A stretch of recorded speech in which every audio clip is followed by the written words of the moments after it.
Is we are going to get it, to share it. All right, I will send you the 2 links. There's live.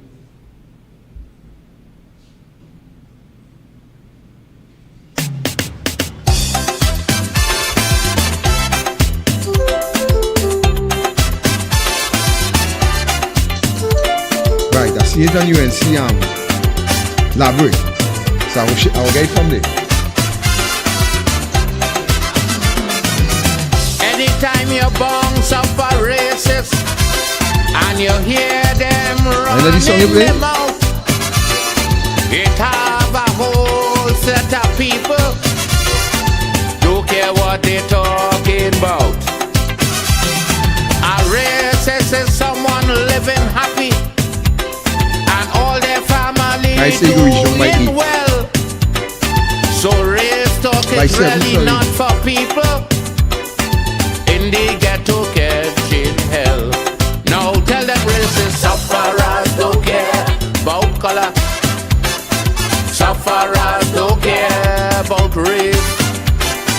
Sufferers don't care who migrate from where or who living in who place. Sufferers don't care who from country. Sufferers don't care who from town. Sufferers only want to hear where the next food coming from.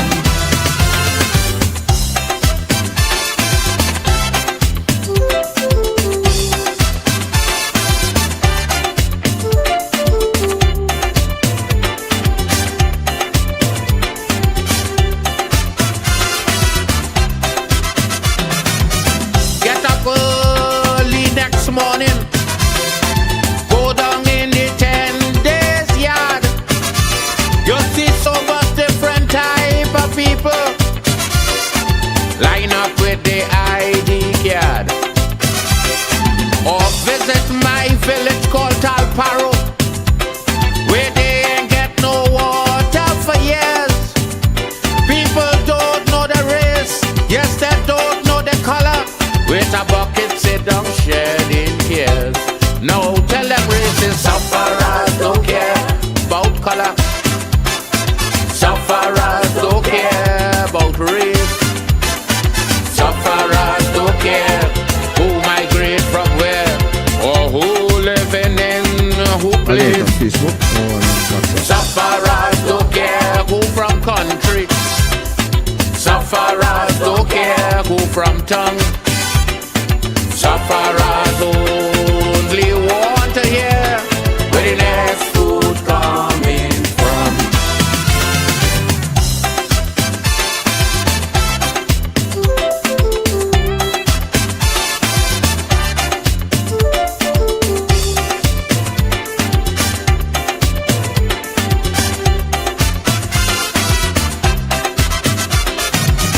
Visit the General Hospital, and I know that you would be shocked to see so much different race of people line up waiting on the dock. Or pay a visit to the AIDS ward, where they ain't find no cure as yet. People don't know the race, yes they can't remember the color. All they know is that they're facing death. Now tell them racists sufferers don't care. Blessing, good.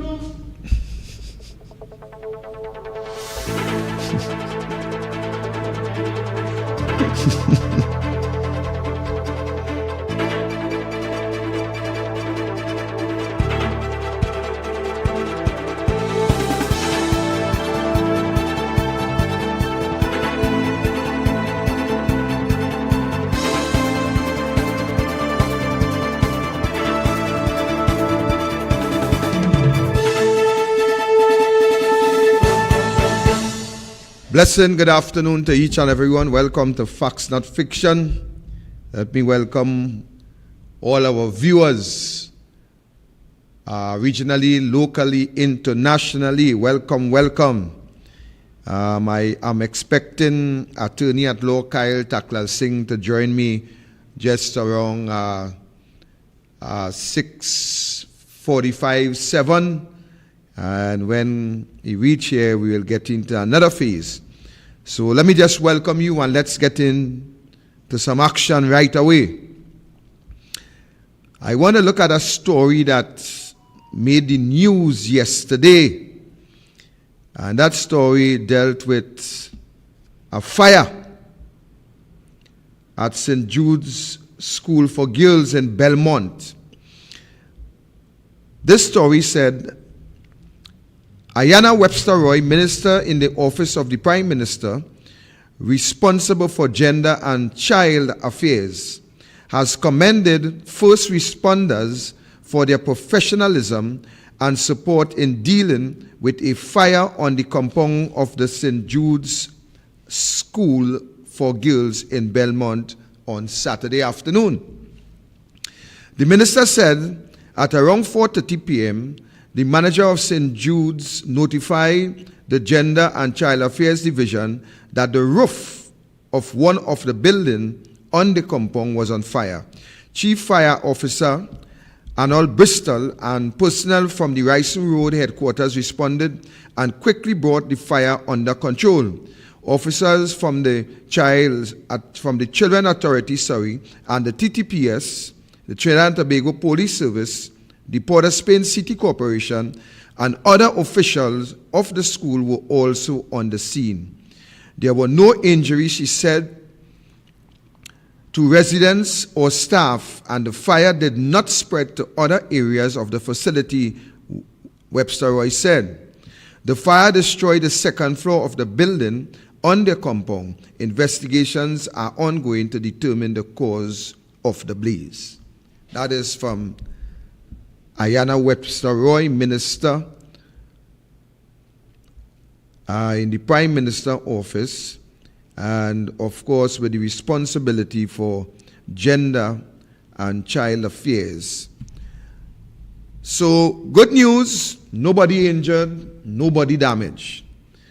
But I want to ask Ayanna Webster Roy, is when would you put out a statement such like this to tell us that you, who has the responsibility for all the children home in this country, when would you put out a statement to inform Trinidad and Tobago that the children who is currently within the precincts of these children home, that the government and overseen by you have ensured that the Jude Jones report, that the recommendations of that report has since been put in place and the children of these homes are safe.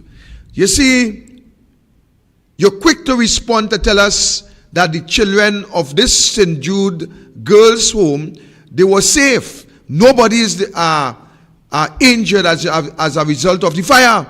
But what about the children with these homes where you have the responsibility, where you as a minister within the minister of the Prime Minister, ministry, within the office of the Prime Minister, collected a Jude Jones report that tells this country of the severe abuse and hardship that these children continue to undergo, and to date, not one iota of any of the recommendations by Justice Jude Jones have been implemented to protect the children within these children homes within Trinidad and Tobago.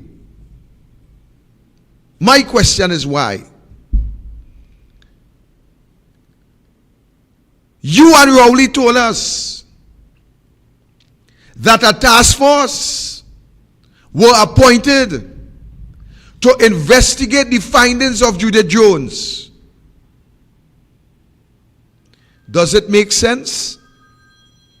Does it make any sense whatsoever that you telling us that a task force was set up to investigate the findings of Jude Jones. All right. Okay.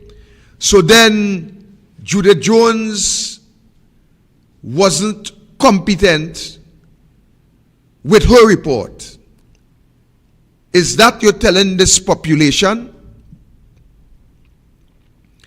That the report of Jude Jones were incomplete? That the report, there was some level of discrepancy? What you telling this country? So Jude Jones and her team submitted a report to you and the Prime Minister. But you all have since appointed a task force to look into the report of Jude Jones. Well, all right.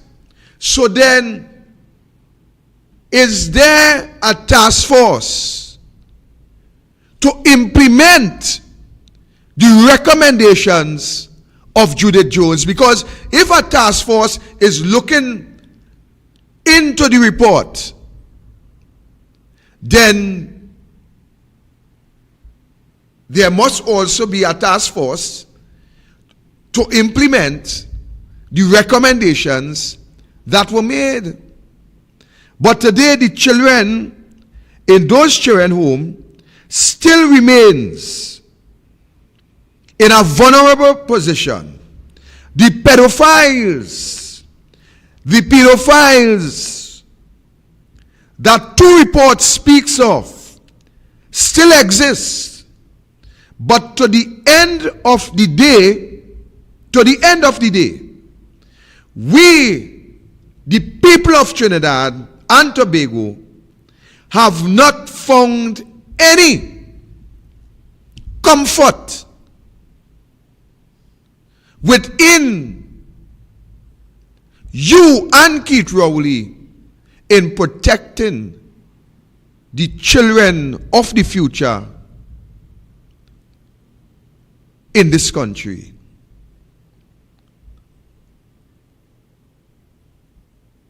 But a statement was quickly forthcoming in relation to the fire in the roof of a girls' school, but no report as to the pedophiles who continue to abuse the children.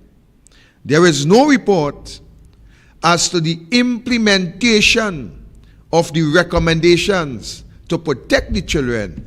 But today, we can read where you have placed a statement in the public domain that all is well in relation to this school that were on fire. So I want you to tell us when, Webster Roy, that we will find some comfort to understand that the recommendation that Jude Jones brought forth, they are implemented and the children in our homes are safe. That is what we want to hear. That is what we want to hear from you. That is what we want to hear from Rowley. That is what we want to hear from the cabinet. But it seems that in this case, it is a feed for all. I wonder, I understand that the PNM had a big family day this weekend. Massive family day, I hear. I heard. But I tell you, Trinidad and Tobago, on these family days, where you take your children, these are the times that these hierarchy pedophiles does go scouting, and not scouting for talent, scouting for your little boys and your little girls. I wonder how much of your little children has since been contaminated with these sick individuals that continue to flourish within the doors, within the enclosure of the PNM party? I wonder. But I leave that for you. I leave that there for you to ponder.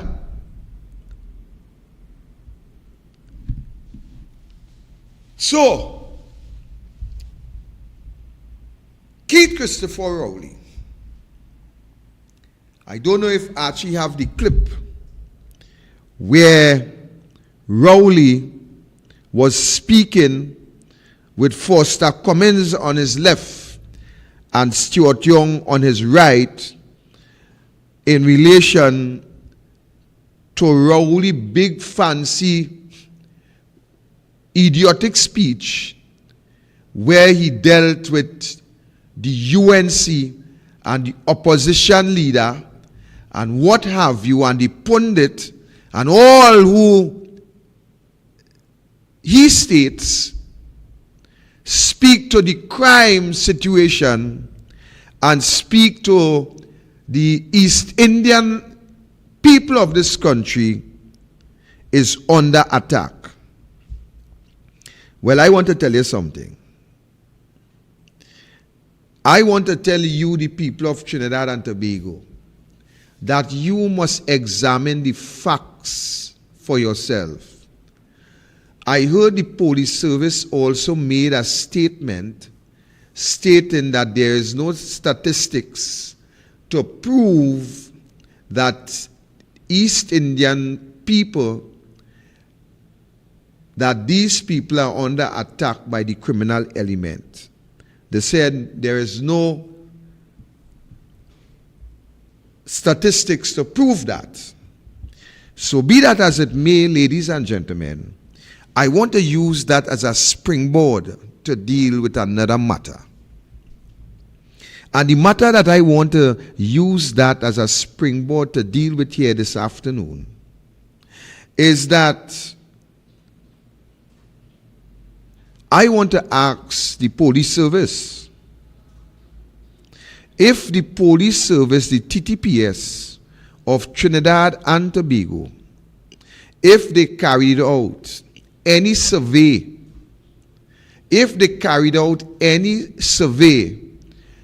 to determine whether this information that is in the public domain, if it's accurate or if it's not, what percentage of these individuals are under attack and what percentage of the Africans are under attack? I don't know.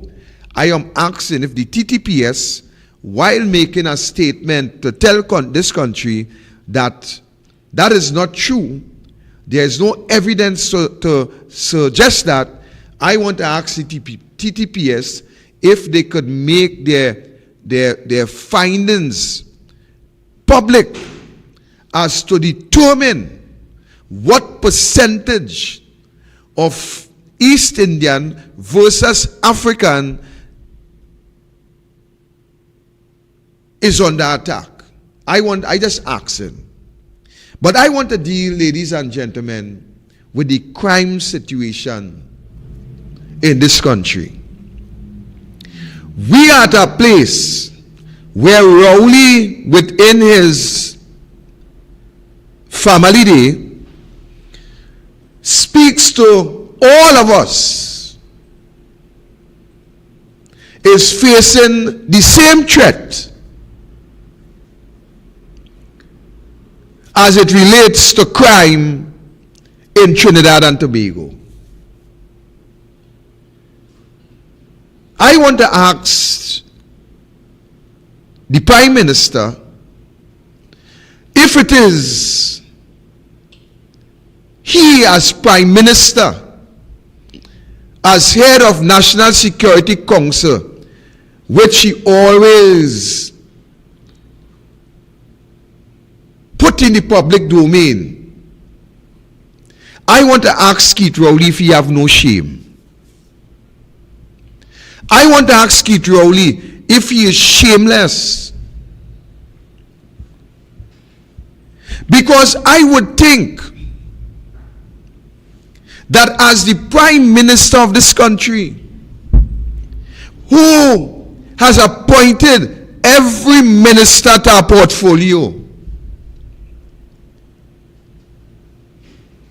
if he, as Prime Minister, have no shame, because to stand up, whether you use the opportunity to chastise or to abuse, Kamna Prasad Bisesa, the pundit, and the UNC, I want to ask you if you have no shame to stand up and tell this country that all of us is under the same threat, in my words, of criminality in Trinidad and Tobago. I think to make a statement that will reflect that sort of thinking or thought pattern, I think that you or you have to be a shameless Prime Minister.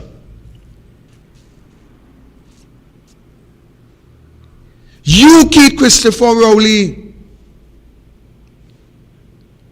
while you tell us, the country, that all of us facing the same level of threat, I want to differentiate and separate you and your cabinet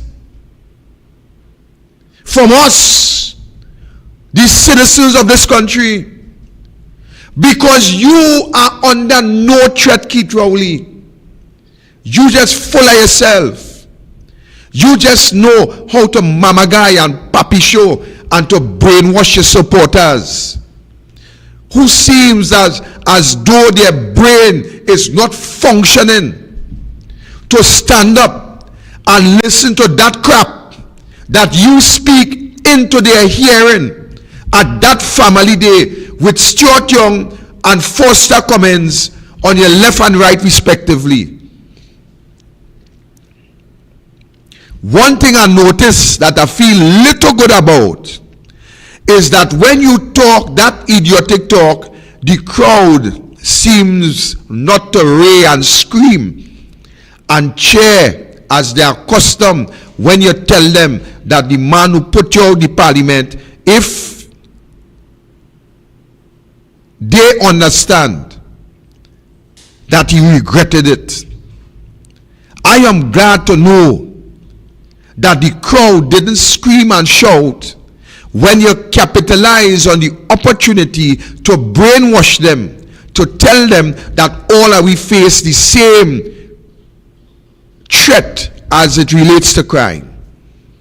Keith Rowley, you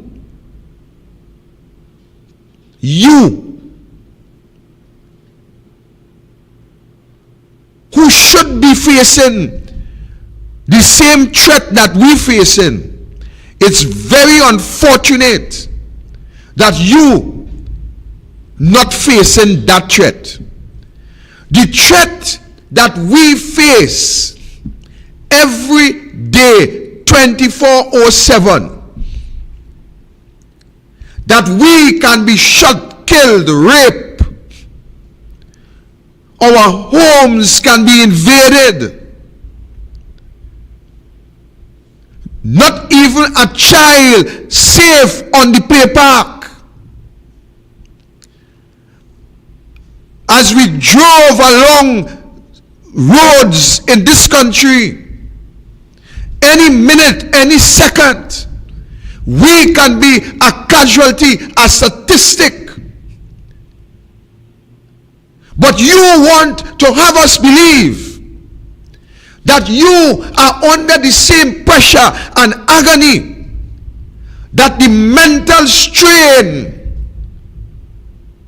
that the civilians and the citizens of this country face daily, the tremendous amount of pressure when they go to the grocery store, when they go to the bank, when they go to the clinic, when they goes to the hospital, when they goes to exercise, when they go to the marketplace, You want to have us to believe that you and your cabinet is under the same threat, the same pressure, the same psychological pressure that we live on a daily basis. You purports to the population that you and all of you, that you guys are under the same pressure. What a myth. What a blatant lie. Because you, Keith Rowley, you and your family is under state protection. You have the best out of the lot, out of the special branch. You have the best out of the lot, out of the special forces. You are surrounded by trained professional shooters that can take out a target even while their vehicle is under tremendous amount of speed. You are protected, Keith Rowley, by the best of the best in relation to defensive driving. You are surrounded by men and women who is able to maneuver your vehicle to ensure that you are safe. They know how to keep threat outside the perimeter of your convoy. They drive at a pace that makes it difficult for a shooter to take you out. So when you stand up and you try to tell this country and to convince us that you are under the same pressure that we face 24/7, it's nothing but untruth. Your ministers, Keith Rowley, apart from some of your high-ranking ministers, utilizing the security forces of the state to protect them, they are also outfitted with firearm users license, Keith Rowley. While your ministers and your board members and all those who you consider to be within the inner circle and the outer circle throughout the rank and file of your administration, they carry their firearms while your government make it difficult for law-abiding citizens who apply for FUL. Your government holds in back, pressuring those in authority who will grant the FUL, which is our rights as law-abiding citizens in this country. But today, while we face the agony and the pressure, you are protected by state agencies, and yet all of your rank and file have a firearm in their possession. Who don't have is who don't want. But who don't want have firearm people around them as protection. But today, the citizens of this country, they remain naked. They remain without. They remain vulnerable. they remain a soft target for the criminal element. The criminal element in this country, which was built and funded by the People's National Movement, the criminal element that the People's National Movement utilized for the first 30 years of power. The first 30 years of power. I'm not even speaking about the additional 5-year, 3-year. The first 30 years of power, the element that the PNM built to intimidate and to ensure, to suppress the voters of any opposition party, whether it be DAC, ULF, or any workers' party that had existed. You, Keith Rowley, your PNM party, they have utilized those elements. The party that you belong to utilize the elements of criminality to ensure that they were able to suppress every opposition force that ever stood out against the PNM, and also any independent force that stood out against the PNM. And this is facts, not fiction. We have seen in this country where the criminal elements were financed by the PNM, that they were given healthy contracts to keep those criminal gangs up and running. It was Gary Griffith in his tenure of Commissioner of Police that went publicly and speak to the funding that the criminal elements were receiving from state contract under MPs who have the responsibility to abide and to uphold law and order. You see, in this country, we tend to set a paradigm where we brainwash the society and tell them that it is the police service who is responsible for law and order. But today, I want to tell the right citizens, the right thinking citizens of this country, the responsibility in relation to law and order also lies with the government, the opposition, and every citizen of Trinidad and Tobago, and every resident of Trinidad and Tobago. So while the PNM were telling you that the police service is the entity that is charged with the responsibility, they were doing as they want.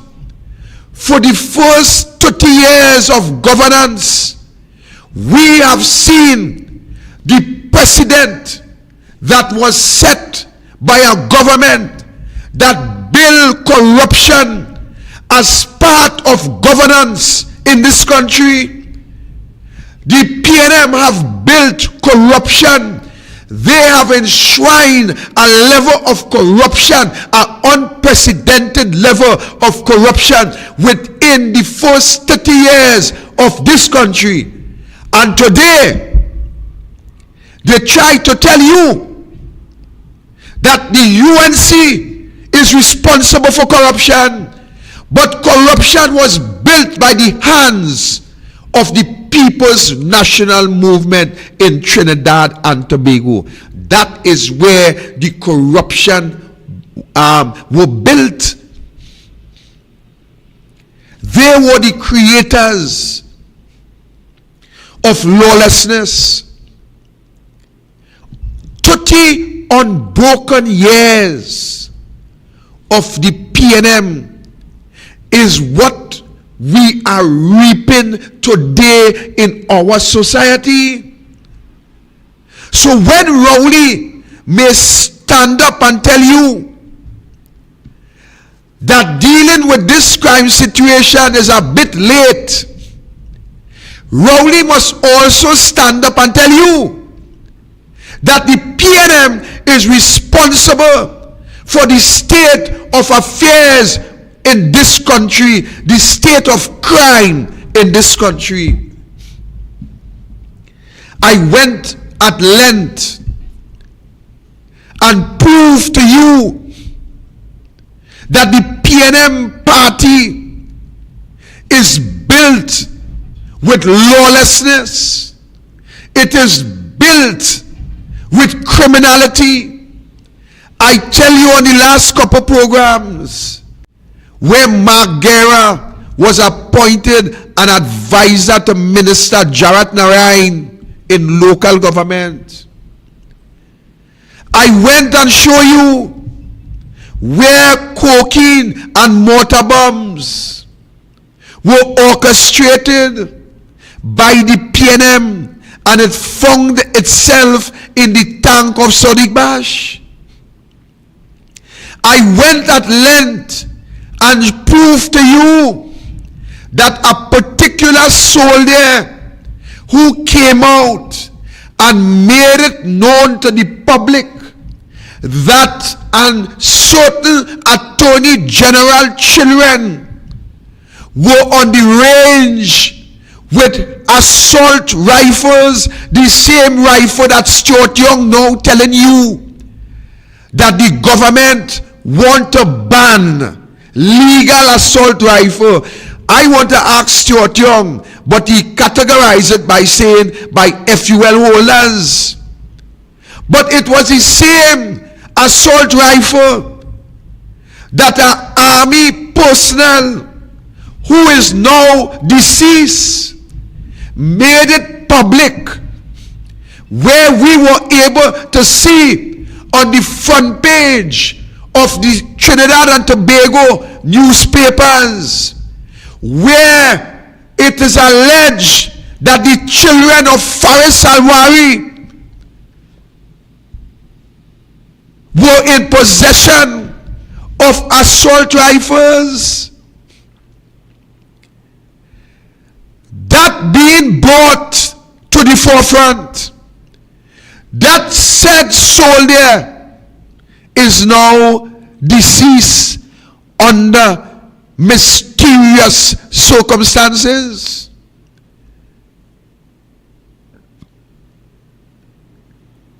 We have seen where another state witness who was a witness against certain members of the state, while in the protective custody, were poisoned, ladies and gentlemen, dead like a net. We have seen, ladies and gentlemen, where another individual who came forward and tell this country that he was responsible for liaising with high-ranking government officials, high-ranking police officers, ex-mayors, ex-ministers. And what happened? When he came forward, he was told to go back to Venezuela, and on his landing in Caracas, he was executed the same day that he landed. We have seen, ladies and gentlemen, where PNM hierarchies before the courts for corruption. So when they try to tell you, as Rowley state, that the Piaco fiasco, according to him, they were able to bring back money to this country, I want to tell you that it was the PNM who created the opportunity for pilfering from the public purse. That is facts, not fiction. Ladies and gentlemen, it took Gary Griffith to come out and demand that contracts be rescinded and that the criminal element receive no such contracts to continue with the criminality in this country.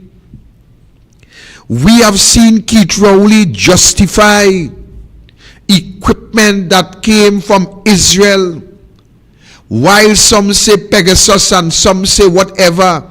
We know for a fact that Keith Rowley government stood up and tell you, the people of this country, that they know who the criminals are.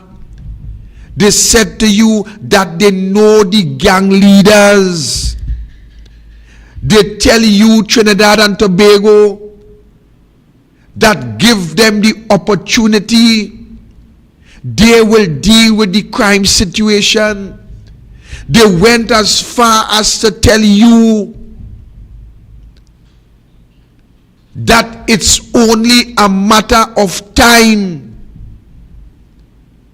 that the citizens of this country would breathe a sigh of relief. But today, you continue to sigh, but in tears for your loved ones.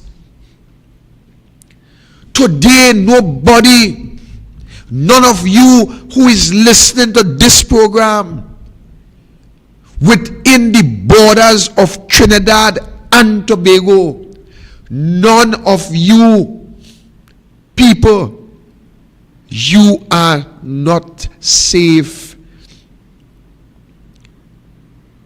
You can be the next statistic in the morning, in the evening, tonight, while you may be within your homes watching this program on YouTube. You can hear a noise, and when you hear that noise, one of your loved one gone, your neighbor gone, the shopkeeper gone, the farmer gone, the vendor gone, somebody gone. You are not safe in your home. I heard Stuart Young talk about assault rifle that they're going to ban because a 7.62 round of ammunition pierce a wall, pierce a door, and take the life of a lady in a home. And force these people heartless. You will mention something like that, and you will not even echo a condolence. You will not even say condolences to the family of that lady. That is how heartless and breathless these politicians who stand in the PNM and smile at you at every press conference and every press briefing, smile at you while they recuse themselves and benefit from the public purse. I saw a newspaper article which speaks to Foster Cummins a debt write-off for Foster Cummins, and within that same financial institution, some $14 million loan were granted. $14 million.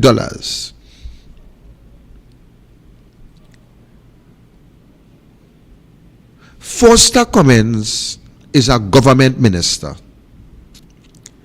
We are also learning that Foster Cummins' family is getting work from the government. So we have Foster Cummins as a minister. The companies of Foster Cummins, his wife or his woman or his girlfriend or whatever, what have you, continue to benefit from state contracts. But to the end of it all, we are now hearing that Foster, who had a bad debt, the debt were written off. And I want to ask a question. If this debt was written off by a credit union, I want to ask the people of this country, is Foster Cummins the same line minister to these credit unions? I want to ask that question.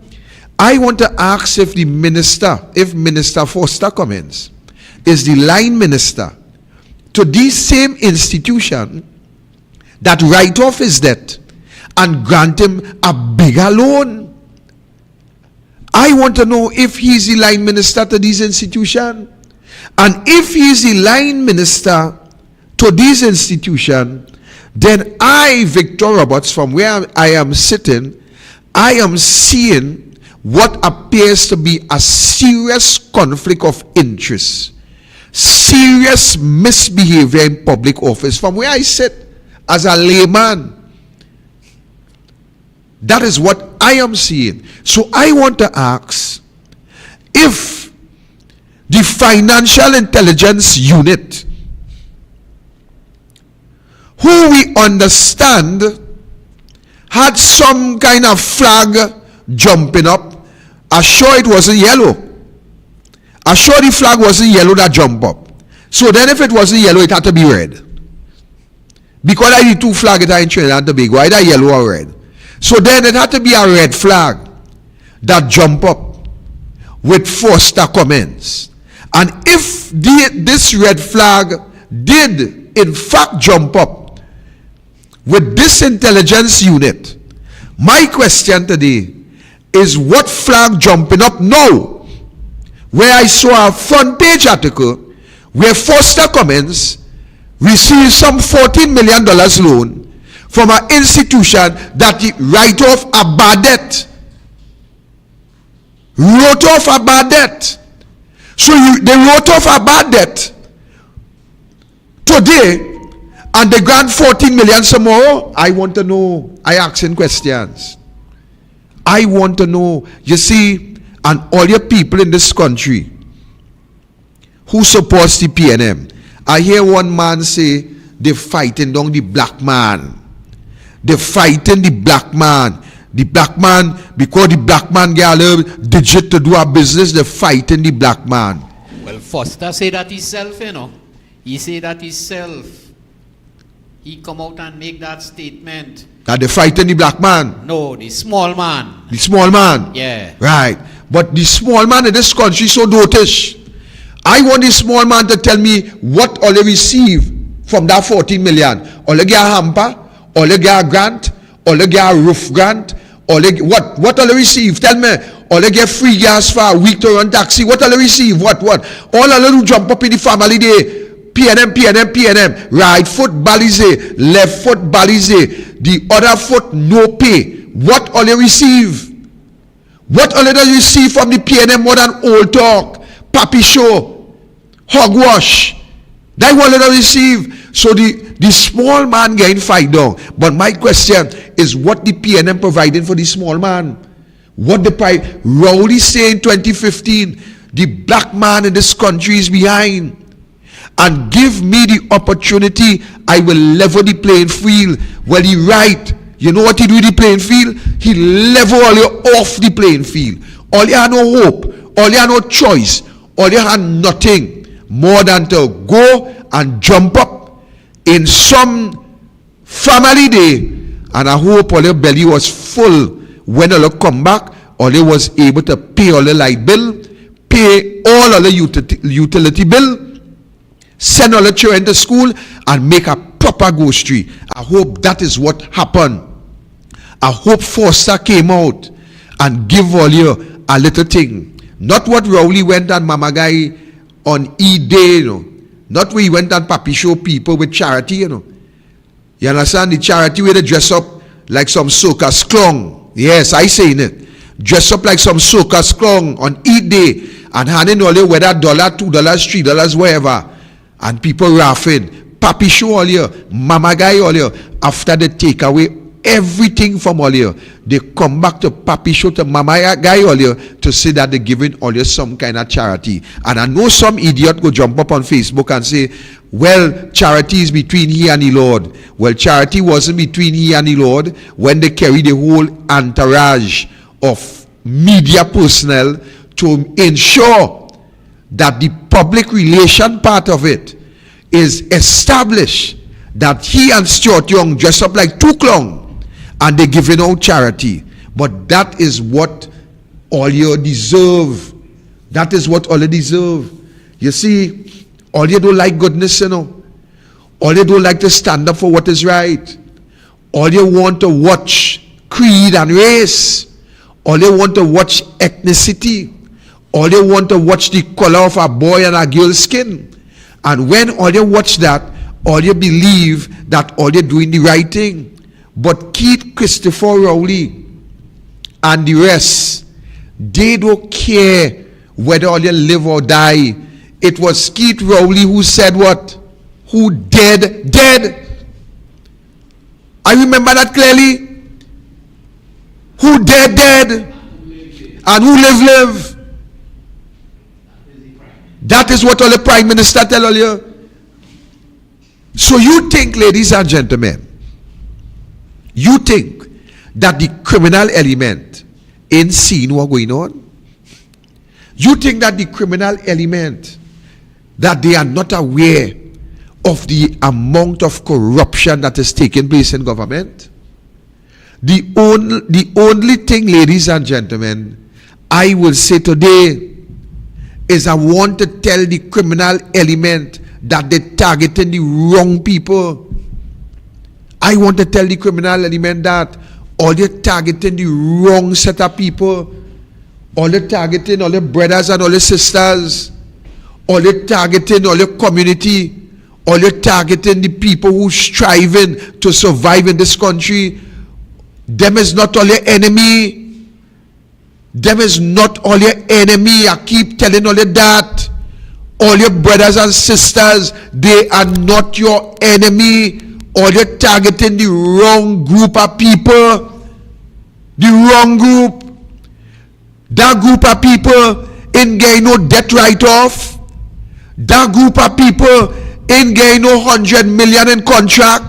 That group of people ain't getting no assistance. They had to work, they had to sweat. And yet still, when some of them get a contract, they had to pay what you call not the forward, not the midfield. They had to pay the back, the defense line. They had to pay kickback. And I hear the thing so bad that these people demanding kickback before you even get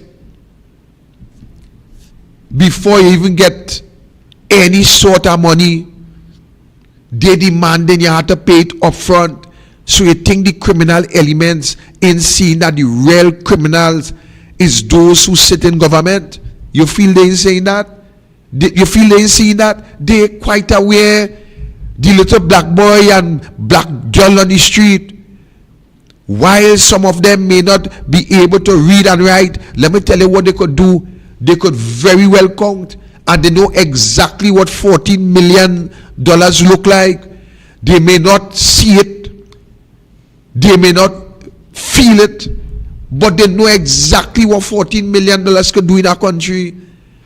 And when you could have all these different allegations hanging over your head, and yet still you could walk into a financial institution, and I want to say a financial institution which you may very well be the line minister, you may very well be the line minister, and collect this big hefty lump sum of 14 million in your pocket to do what?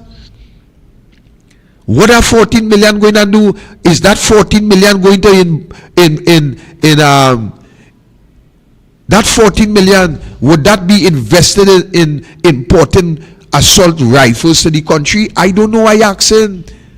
I don't know. I am asking, is that $14 million will be a part of any drugs operation? I don't know. I am asking, is that 14 million, would that be a part of any DSSS, SUSU, or wherever? I don't know.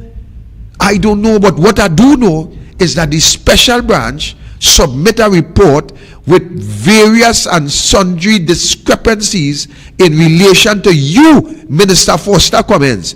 And what I do also know is that the Prime Minister stand up with you even though the special branch report surface before he elevate you and give you a bigger position to go into a PNM safe seat and to be a MP and further rub salt in the wound by making you a minister of youth. Any youth have any respect for you, for comments? Victor, since the show start for tonight, you're revealing things that you may have said, you and Anil would have said on these programs over and over, right? And the population outside there remains under siege. They remain under siege. And they also know as a fact that Rowley is going to be running this country like a zombie in your face till 2025. Yep. What we could tell the population outside there that is fed up and looking for a change, what we could tell them, what sort of hope we could give them, because as far as they are concerned, we have to sit down, mark time, take abuse, be taken advantage of by keep Rowley till 2025. And you know something? Little bit by little bit, he is putting measures in place that would prevent your freedom and may even very well be controlling the EBC and have everything under control, leaving no hope for the population. Is that the case where the population just has to be sitting and accepting what is coming their way? The population of this country, Archie, have many options available to them. For some reason, I am seeing where the population wants to just sit back and adjust themselves to whatever happened in Trinidad and Tobago. Now, what is very troubling and sad about that is that while those who have the know-how, like the trade unions, like the chambers of commerce, like the business sector, like the churches, these, and I want to go further, like the NGOs, these organizations, for some reason, it appears as though that they are sitting in a comfort zone simply because they receive some level of handout from the government to their institution. Now, the sad part about that is that I am wondering on a daily basis, why would these organizations who purports to be standing on behalf of the population will sit back because of some financial gain that is afforded to them by this administration, and see the same people who they represent die on a daily basis, robbed on a daily basis, raped on a daily basis, and the future generation seems to be in a position where there is no future for them. So if the general population has no one who is willing to stand up for them, of course except the UNC, but if the general population is seeing or feeling that none of these organizations, nobody is helping, and I might even go so far as the fact that they're not voting because the amount of non-voters in the last general election, it seems as though the people don't even seem to have hope that a political party could save them from this. What the ordinary man, what sort of hope he have if these organizations you speak of is not willing to stand up for them? The government is not standing up for them. They're not motivated to vote for the opposition. So we just have to sit back and wait to be the next target? And let me answer this by this explanation. So when you see that those institutions take or dress back from standing up and standing out, I want to pitch something inside here. I saw where these same institutions actually stood up 2014, 2015. They stood up 2014, 2015 against the UNC when Rowley brought what at the time seemed to be emails, and the population were convinced that these were emails.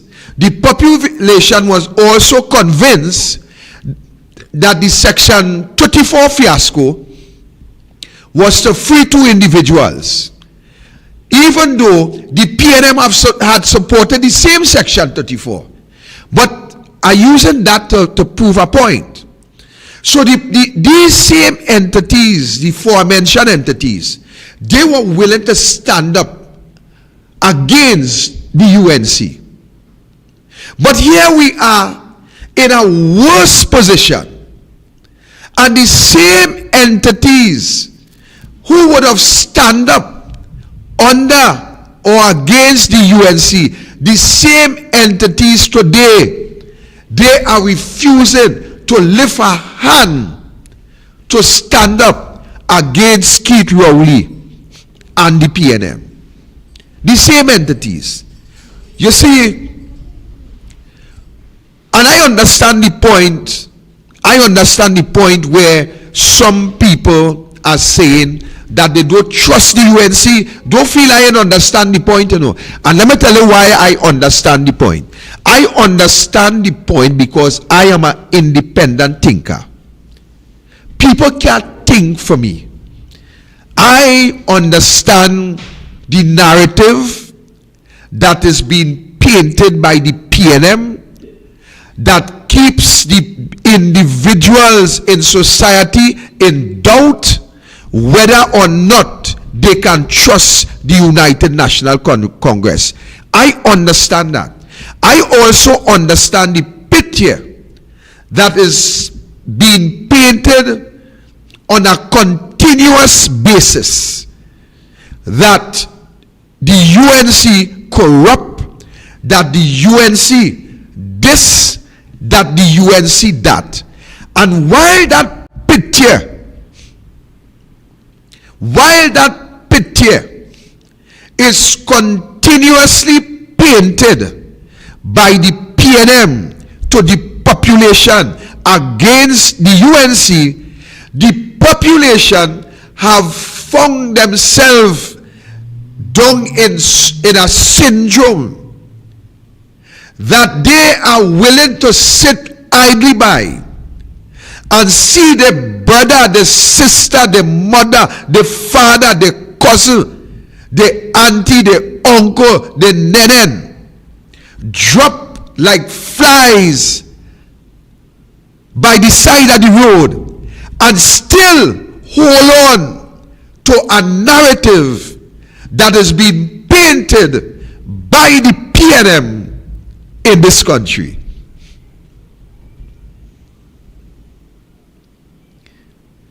That is the reality. I, as a member of the UNC, I, as a social activist in this country, I am one of the individuals who will continue to advocate for good governance, whether it be under the PNM or whether it be under the UNC. You see, I am no fanatic like the sycophants, some of the sycophants PNM, you know, that Rowley could give them number 2 to eat and they eat that, you know. Rowley could give them number 2 to eat and they eat that. I am not that kind of individual. I am standing up for good governance outside of the UNC, and I intend to stand up for good governance inside of the UNC. That is Victor Roberts' position. But you see, the problem in this country, there is only few like me. There is only few. Some people will stand up and eat the hogwash that Rowley spewing down the throat, and they will belch, and they will also ensure that the children and grandchildren eat the same hogwash and benefit absolutely nothing from this administration. They will do that. I am standing in the gap within the UNC, the party that I belongs to. I and others will stand up to ensure that good governance prevail. Just as we standing against the PNM, we in this country must stand up for good governance across the board, or else there will be no future for the future generation. So I doesn't study what the idiots, I don't study what the sycophants, I don't study what those who have no vision have to say. I don't have time to study that. You could say what you want. You could like me. You ain't bound to like me. As I always advocate, I am not on a beauty contest, so I don't have to look good at all. Welcome, caller. Yes, good night. This is Silver. What I suggest now, Rowley letting go people left, right, and center from the work as a prime minister, and he gone out there giving out money, which is embarrassing to the people, all of us. Because if Rowley want to give us something, give us what? We want what? We want $5, $10, $20. We want to keep our family. And this next thing I always want to ask people, this misconception we have. Every time we talk about race, we talk about UNC, we talk about PNM. We have a misconception in life.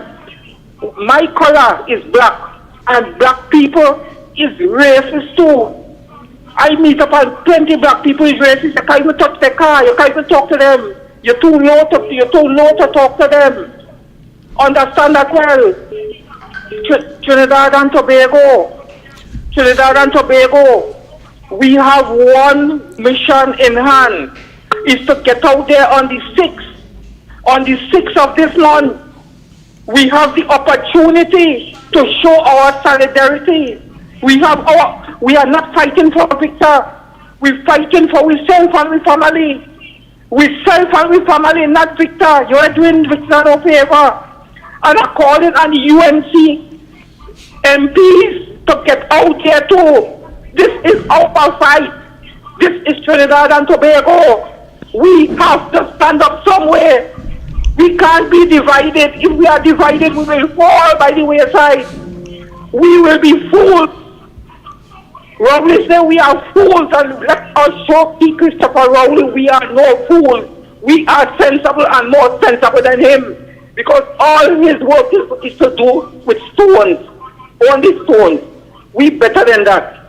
Trinidad and Tobago, look in the mirror and watch yourself. Watch yourself. Look the life you had before under Kamala, and look at the life you have now. And you're just sitting there and you don't care about what's going on with your own life. Man, or get up and pull all yourself together. Thank you. Thank you, Silver Fox. I want to welcome attorney at law, none other than Kyle Tackler Singh, to the head table.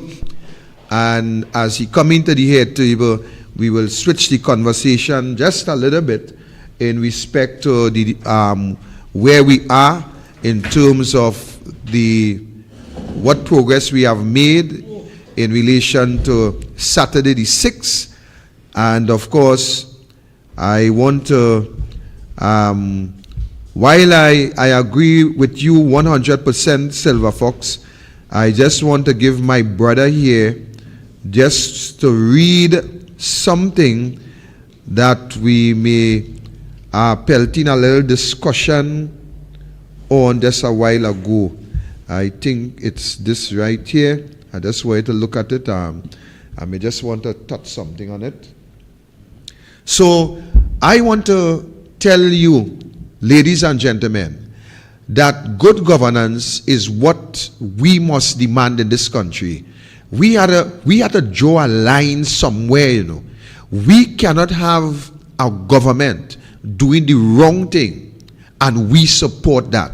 We have to support what is right. And I am speaking here within the PNM and within the UNC, because that is doing what is right is what I intend to do, is what I intend to stand for, and is what I will encourage people of Trinidad and Tobago to do, to stand up for what is right. We have contributed tremendously to the wrong things in this country by governments. We have supported governments who do wrong and still continue to support them. And when we talk, we'll hear people saying they're fighting the black man. The black man, the little black man, the small man, they're fighting him. But Foster comments, one loan write-off, 14 million in the pocket, but we fighting the small man. But you, the people of this country, you jump and rave. You support the PNM. All you will eat the bread the devil need in this country if all you wake up and realize that the time is at hand to stand for what is right within the UNC and within the PNM and within any agency in this country, whether it be license office, whether it be anything. Stand for what is right. We have supported the wrong thing too much in this country. We have contributed to the wrong thing too much in this country. Let us breed a generation of doing what is right. And it had to start back in kindergarten. It had to start there coming up, because this generation where the PNM have poisoned their minds for the first 30 years of politics in this country is like the devil pit to change them. And that is what we are reaping now. We are reaping what the PNM have planted in this country. And until all you stand up and decide that enough is enough, is until all you will die at the side of the road, all your family will cry. What too much people we are missing? We are people missing. One gentleman from Paltap Trace down by me come out and go to do a walk with a car. Up to now they can't find he or the car. Disappear. Young ladies disappear, nowhere to be found. And we say down in we house, we are adjusting, and we still talking that is the storm before the calm. Really is the storm before the calm? Well, let me tell you something. All you will live in a storm until all you decide to stand up and bring the calm to the table. And to bring the calm to the table, all you must come out on the 6th in all your numbers. And let us assemble and discuss a plan forward, the way forward to bring an end to what is going on in this country. Welcome, my brother Kyle Taklal Singh, and it's nice to have you here. Thanks for having me on. Sorry for running late. You know, work goes, traffic, that kind of thing. But thank you for having me on. Yeah, take the call now. We will deal with it. Welcome, caller. Good night, Mr. Victor Roberts and the co-host. Kyle Taklal Singh, attorney at law. Good night. Yes, good night, sir. This is the guy who called concerning the public assistance I did not receive for the March month. I went to the office last week and somebody told me that we're going to get the March month public assistance I remember. this month. Archie, just take his number. Right. You have the number? Okay. When I went to the office today, I did not get it. And when I went to the office today, they tell me that they don't know when they're going to get it. When we're going to get that, because they did not rectify the situation yet. Alright, Archie. Also, I used to get a little food card. They also discontinued that today. And the average household earnings should be $888.65. So I am in a situation now, I don't know what to do next, because I have light bills to pay, I have tea and tech bills to pay, and I have medication to buy. Hold on. We'll take your number and we'll discuss that off air, right? So we have your number here. The attorney will have a discussion with you off air. Archie will give me a number and I'll see how I can help, right? Okay, no problem. Thank you very much. Okay, Next thank you. call, Archie. Welcome, caller. Good evening, Mr. Victor, Archie, and to everybody out there. Miss Santa Cruz, good Archie, we're not hearing you when you're talking to Mr. Victor. Okay? Maybe you all can fix that. Mr. Victor, Yeah, corruption was born, bred, and raised in the PNM, in Balisay House. They are the connoisseurs of corruption. They accuse others of what they are doing themselves. And as you rightly say, people talking about they don't trust the UNC because of corruption. And when you ask them, show me the corruption, they can't tell you what is the corruption.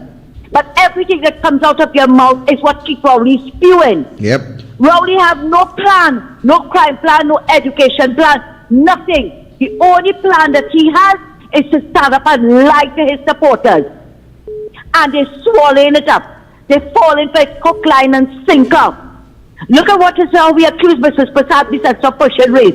You know elections are near when you see Keith Rowley pushing the race card. That is all he can do. I don't know if you remembered, he said it, that when he was campaigning in 2010, people were slamming doors in his faces and talking about O'Halloran. Now you're trying to pass it off on UNC. But people should look at UNC and what they did for this country and what Keith Rowley didn't do and know the difference. But no, they're falling for every bit of lie that Keith Rowley spewing to them. Look at what you stand up and you're talking us all sorts of nonsense at your meeting. That Reginald Dumas and all have to come out and talk about he cannot change what, I don't know what it is you want to change, but you cannot change it like that. But you see, Mr. Victor, what is wrong with Reginald Dumas and all these people? Keith Rowley butchered the procurement legislator and they never said a word. So you can't come now and expect Rowley to listen to anything all you have to say. Thanks a lot and have a good night. Thank you, Miss Santa Cruz. Good night. Archie, we have a call on? Well, we already called still 810. Huh? We all called still 810. All right, take this one first, sir. Welcome, caller. Good evening, Mr. Victor Roberts and Attorney Kyle Singh. Welcome, gentlemen. This Good is evening. the Honorable Sahina. I want to raise an issue. I am noticing that the government, led by the Poya lawyer, has gone after a PNM former finance minister and one of the alleged financiers to get a lawsuit done in North America for, the saying is 100 million US. But there was another judgment 2 years ago for 100 million for a former PNM treasurer by the name of Montail and his co-accomplice Trotman. Do you all know if that taxpayers' money was ever gotten back to put back in our kitties. I know the judgment was given. I don't know if Montel and Trotman appeal it. And I suspect if they appeal it, the files probably would have been misplaced, hidden, so they would not have to file any affidavits, and a judgment would be passed, so they don't have to collect back that money. Can you shed some light on it if you all know about that? Good night and have a nice night. All right, Sahina, we will share some light on it, but not tonight, because we want to get into our area where we're going to deal with this march that we having on Saturday. And we want to stimulate the people, and we want to let them know what progress we have made thus far in terms of seeking the permission and all that kind of thing. So I want to give the attorney some time to discuss, and he may very well have other matters that he will want to tend to. Tonight we want to accommodate that. So good night, everybody. How are we singing there? Actually good? Yeah, I think so. Are we off on? Right, that's it. Yeah, I think we're on. All right, so just in terms of the march, just to update all of your viewers and supporters, Victor, I feel we're off there again. We're on, yeah. Just to update everybody, on the last occasion we tried to have a march, we know we had some difficulty in getting permission. That matter is before the court, we wouldn't talk about it. On this occasion, in my view, I think we will get the permission. I don't want to say, too much. Ultimately, it's a decision for the Commissioner of Police. But all of the feedback seems positive. The police seem to be treating with us very professionally. And I think I have to give kudos to the officers so far who have treated with us. They've been very decent, very polite, very professional. We are doing what we have to do, keep following up. And I think by tomorrow we will have word as to whether or not we get permission. I feel confident that we'll get permission. So we'll see how that goes. Right? Beautiful. Either way, I think that the march on Saturday is very important. I have always felt that in order to influence any kind of change, it must come from a movement of the people. Yeah. The people together with a message to the government through representation, through demonstration, through freedom of expression. Those are the kind of things that change policy and make positive changes to the laws, positive changes to policy, positive changes to thinking in the government. And I think with such a movement on Saturday, that would have a positive effect. Of course, no one can say, well, because we have a march on Saturday, crime is going to automatically come down. I don't think anybody could say that. But what I do think is that we're going to send a message to the government that they need to prioritize crime fighting. It is clear to me, and I think clear to everybody else, that this government has not prioritized reducing crime or bringing down serious criminal acts in this country. One of the things that Victor just showed me there is this issue with firearms in the country, where essentially you have one of the ministers saying that they want to pass a law to ban assault rifles and ban and deal with legal firearms in this country. I want to make it very clear, and I could summarize this, because this is an issue I've spoken on before. There is no constitutional right to bear arms in Trinidad and Tobago. Everybody knows that. But you do have a legal right under the Firearms Act to apply for a firearm. And you can apply for a firearm for different reasons. To hunt, because you have land, or to defend yourself and your home and your property. And there is absolutely nothing wrong with that. The law makes provision for you to apply. And like any other public body in this country, the Commissioner of Police must treat with your application promptly. The Commissioner of Police must treat with your application fairly, and they must treat with your application reasonably. So if you make your application firearm, that should be no problem. Why on earth is the government adopting a policy to attack lawful and legal firearm owners? I have no idea. The problem in our country is not legal and licensed firearms. It is illegal firearms which are coming into the country. All of this talk at the last CARICOM seminar that they had in the Hyatt about suing firearm manufacturers in America, it makes no sense. It will not assist us in any way. First of all, in America, those types of lawsuits have been tried already and they have failed. Firearm manufacturers are almost immune from lawsuit because of the U.S. constitutional position. So why are we spending money, or why are we spending effort on doing that? I have no idea.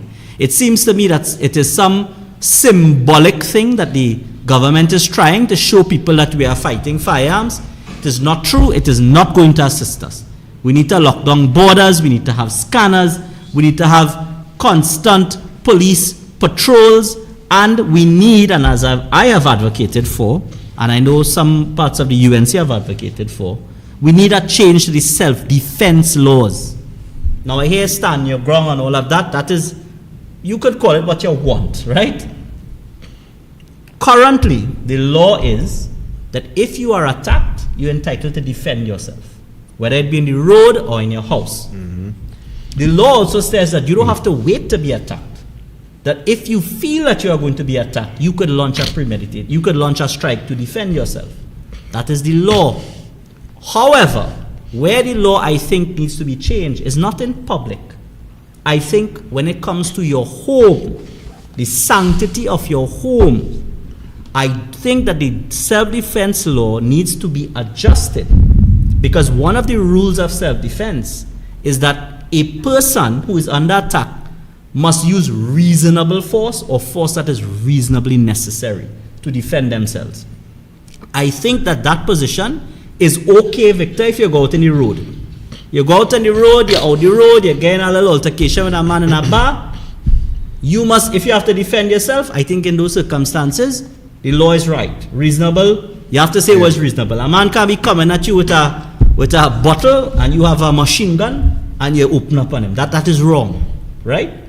However, I think circumstances change when you get into the sanctity of a man's home, his castle.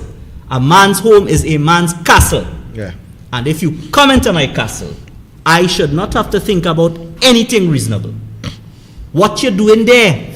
As the famous senator said, what you doing there? Yeah, you have no right to Why be are there. you in my house to do me harm? Yeah. If you come into my house to do me harm, who knows what could happen? Even if you come to steal something trivial, who knows what could happen if I confront you in my house? Because people are emotional when someone is in their house. That is, anybody who has seen a bandit run through the yard or in the house knows how that feels, the violation. Much less when you come home and you realize someone has been in your house without your permission. It's almost like a kind of emasculating feeling. You feel intruded and powerless. And therefore, I think if I am home with my family, my fiance, with my son, with my daughter, with my pet, right? And someone enters my home with a weapon or some kind of housebreaking implement to get something from me or steal something from me, I should be able to kill you without legal consequence. That is my view. And if you look at the studies on this, home breaking in the UK is much more prevalent than in certain parts of America. And that is because firearm ownership is higher in America than in the UK. Also, it has been studied and proven that burglars tend to case, you know what cases, stake out people's houses in America before they break in more than they do in the UK. In fact, they hardly do it in the UK. And why that is? You want to make sure They you're want home. to, correct, they want to see if you have a firearm. Yeah, you want to make sure. And think about it like an economist, or think about it logically.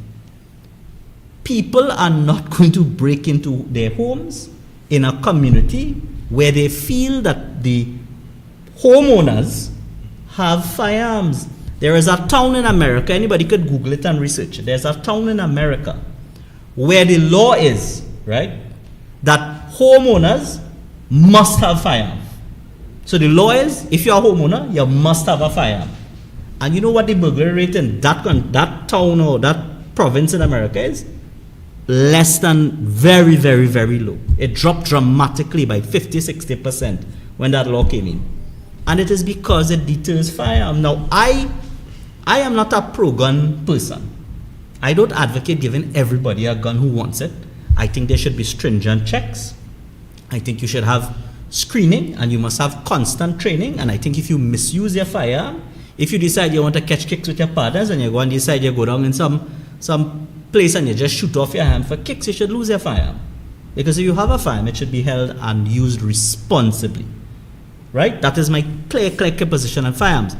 But I think that you have to not frustrate the process of granting firearm license. And if you have concerns with persons, you can grant limited FULs, meaning that you could have a firearm but only in your home. And I think that that will dramatically decrease this home breaking thing. And I think that is important for people's security, safety, and comfort in this country. It would go a long way. So we need to be sensible. The government needs to stop all this foolishness about going after firearms and legal firearms and running down firearm dealers. It is so bad that we saw a judgment recently in the High Court where in order to go after a legal firearm dealer, let me get it straight, the Brent Thomas case, this man was not a gun runner, you know. This man is not Paulo Escobar bringing on AK-47 and selling to gangs, you know. This man is a licensed firearm dealer, licensed to import firearms and sell, and ammunition and sell, doing his business. The police decided they want to do some audit or exercise where they whatever. The matter is still in court, so I don't want to get too much into the facts. But a judgment is now there, right, on the record. The police decided that they needed to do things. They say they found something in his property. They seized it. The court ordered it returned. Then they went right after the court ordered it returned and went and get a warrant to get it back to frustrate the court order. When this man left the country to go Barbados, which apparently is normal travel for him. It's not like he was running. Well, I don't know. Regardless of whether he was running or not, somehow the Trinidad and Tobago Police Service, when you call the police service in your community, they can't find a vehicle to come to your property to defend you. Sometimes they can't find a vehicle to patrol. Sometimes they can't find a boat to patrol the coastal areas. When fishermen stranded, right? They can't get boats and things to go and find them and bring them back to rescue them from pirates. These police officers found a bloody plane to fly from Trinidad to go to Barbados. You ever see the movie long time Delta Force? Yeah. With Chuck Norris and them fellas? Yeah. These fellas thought they were Delta Force. They find a plane when they can't find vehicle to protect ordinary people in this country. Board a plane. I don't even jump out with parachute or whatever. Liaise with Barbados Bajan policemen. They can't liaise in the community to find out who the gang leaders is. But they went Barbados to liaise with people to find this man, put him on a plane and bring him back to Trinidad and abduct him. Abduct him. I don't care what your reason is. There is a legal process. The day we stop respecting our own laws is the day that we become more lawless. There is an extradition law in our country. If you want to get somebody back, you make a request and you get them back. You don't board a plane and pick up somebody and bring them back. And all for what? What was this man, on what reason? And this is the problem, and this is why we need this march. It is clear to me that the government of the day has not prioritized real crime fighting. They're not crime fighters. They're ghostbusters. They're going after ghosts. They're going after spirit. They're going after the wrong things. You have to go after the criminals, the gangs. That is what you have to go after. Illegal firearms, illegal drugs, human traffickers. Those are the kind of men you have to go after. Not people who sell in lawful firearms in this country.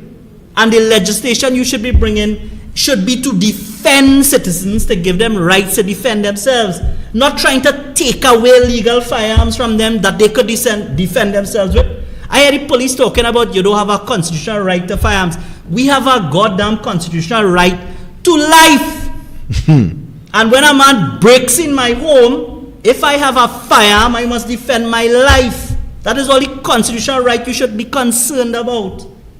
So stop this nonsense about lawful firearm and seizing and harassing firearm dealers. Stop it. Get serious. You mentioned something just now which is of utmost importance. When the authorities stop obeying law, then we end up a lawless society. I want to draw your recollection back to two things. One, the collapse of the Police Service Commission. The Police Service Commission collapse was as a result of the government. It was as a result of the government who went against the law and caused the whole collapse of the Police Service Commission. That is one.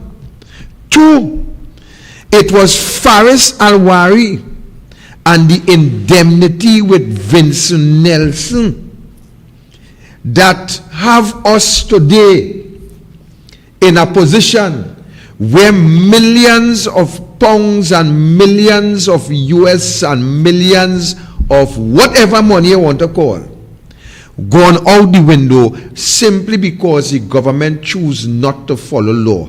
I don't know if Faris believed he was the DPP. I don't know if Rowley believed that he owned Trinidad. But when you have a government that continue to act lawless, we have a speaker in the House of Representatives. And within the House of Representatives, we would expect the people's view, the citizens' view to be expressed. We expect that accountability would be forthcoming within the Parliament of Trinidad and Tobago. And when we saw the behavior, and we continued to experience the behavior with the former Senate President, who is now the President of the country, Trinidad and Tobago, and Anissa George, who is the sitting Speaker of the House, then what does it spell out to this society? It spells out to this society that there is no law and order within the precincts of the Parliament, within the precincts of the executive. A matter of fact, I'm not even sure if I could say that there's a full establishment of law and order even in the judiciary. I'm not sure I could say that. But the point I am making is this. We have seen the breakdown of law and order from the state.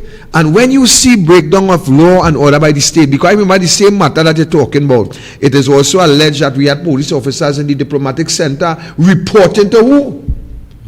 It is also in the public domain. We had police officers, a woman in particular, who was going to the diplomatic center and giving a report. Keith Rowley, was it you that this officer was coming to report to? Was it you, Keith Rowley, who advised what should have happened in this matter? Was it you? We don't know. But this is investigation that the sitting commissioner of police should be interested in, and to bring some sort of meaningful closure to the population in relation to all these outstanding matters. Kyle, we have so many outstanding matters that we not even hearing from the police service if there's investigation started in X, in Y, in Faris Kewal Singh transfer car business. We not hearing nothing. Like it's an oath of secrecy. Like it's an oath of secrecy. And this is what helped me to believe that the Cosa Nostra is very well at work in Trinidad and Tobago. Very interesting because you asked a question and you actually build up the situation for me to ask this question.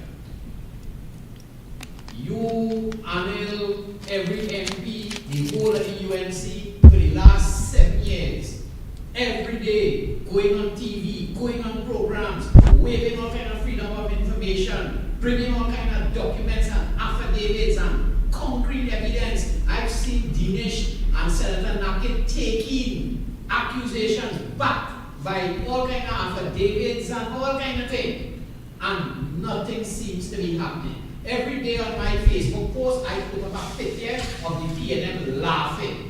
Right? And basically I feel they're doing what they want and they're getting away with it. What recourse could we apply for judicial review to force the authorities to act? Because I am hearing cogent things like the Prime Minister refusing to declare on his integrity form, which is lock up. We know our Prime Minister get locked up for that. How come for almost 7 years we keep waving all kind of documented evidence and all kind of things, and the PNM just laughing, and you would hear accusations from with Camille committing some crime. Yet you will hear about a councillor from UMC last week with some kind of $1,500 chippiness, lock up. How come the authorities working one side and not working one side? And what could we do to force the authorities to act?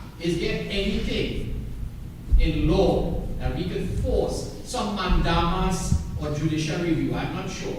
We need a lawful change of government. That's what we need.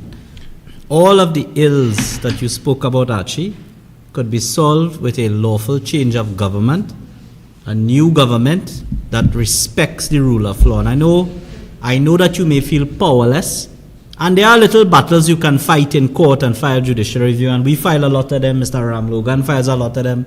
Ms. Lakshmi Dial files a lot of them. There are several lawyers, UNC lawyers that do public law and constitutional law, and we try our best. But that's, it's I wouldn't say a drop in the bucket, but law and courts can't solve all of your issues. What has to solve your issue here is the democratic process of removing this government. This is our government. The government is moving towards stemming that because they have a lot of allegations that they gerrymandering boundaries. They have the clause in all the independent institutions, especially the EBC. Well, there are there are no independent institutions in the country anymore. I don't think there are, right? I am even, and I don't mind saying it, I'm even losing faith in the judiciary when I saw recently that a judge of the High Court had to speak out against a minister interfering in his court order. Yep. And when he spoke out about that, a minister interfering in his court order, the judiciary puts out a statement not supporting the judge, but almost undermining what the judge had to say. Go and read it. Anybody could read those statements. And why would the judiciary be doing that? It's almost a kind of Pavlovian. I don't know if you understand what I mean by Pavlovian. You know Pavlov and his dog? You ever heard that experiment? When you hit the pot, the dog start to salivate? The judiciary, almost like Pavlov's dog, was ready to defend this minister with this release, which is total craziness. I'm writing something on that. But the point of it is, we are now well entrenched in a dictatorship. People who live in dictatorships don't know they live in dictatorships until they're thrown in a cell somewhere, or their property is taken from them, or they are beaten, they are destroyed. That's the only time you know you're in a dictatorship. But let me assure you, we live in one right now because there are no independent institutions, or very few. The police service is extremely compromised, in my view. Extremely compromised. We see the biased investigations. We see the biased prosecutions. Now, you talk about would we have a fair election? Let me tell you, we had the experience in this country of 2010. I don't care who in the EBC. It could be Rowley himself in charge of the EBC. If you have a mass movement and rejection, you don't have to worry anything about the EBC. Correct. We mustn't be, the UNC must not aim to beat the PNM by 2 seats and 3 seats.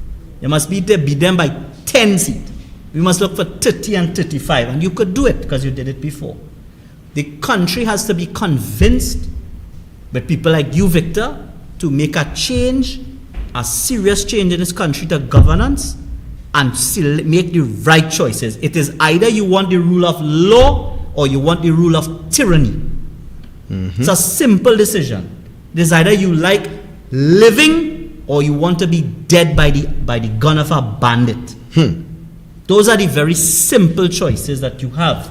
It's either you want your child to be successful or you want to see him dead somewhere on the road. Or in a dream. In a dream. Those are the very vivid images that people must understand when they choose a government and they choose to vote. We must now mass mobilize. Victor, I am not a politician per se, but I see what needs to be done, and that's why I'm saying it. The country needs a change of government to restore the rule of law in this country, or else we are on a deep and dark path. And I wanted to tell Archie just now when he talked about going to the courts, and you could not have said it better. I have seen a behavior by the Chief Justice in relation to the Director of Public Prosecution. And I saw something inside there that I don't know if people have the eyes to see. I want to take back one thing. The one thing I said, there was no independent institutions. I want to say that I think that the DPP's office still demonstrates some independence in this country. Yeah.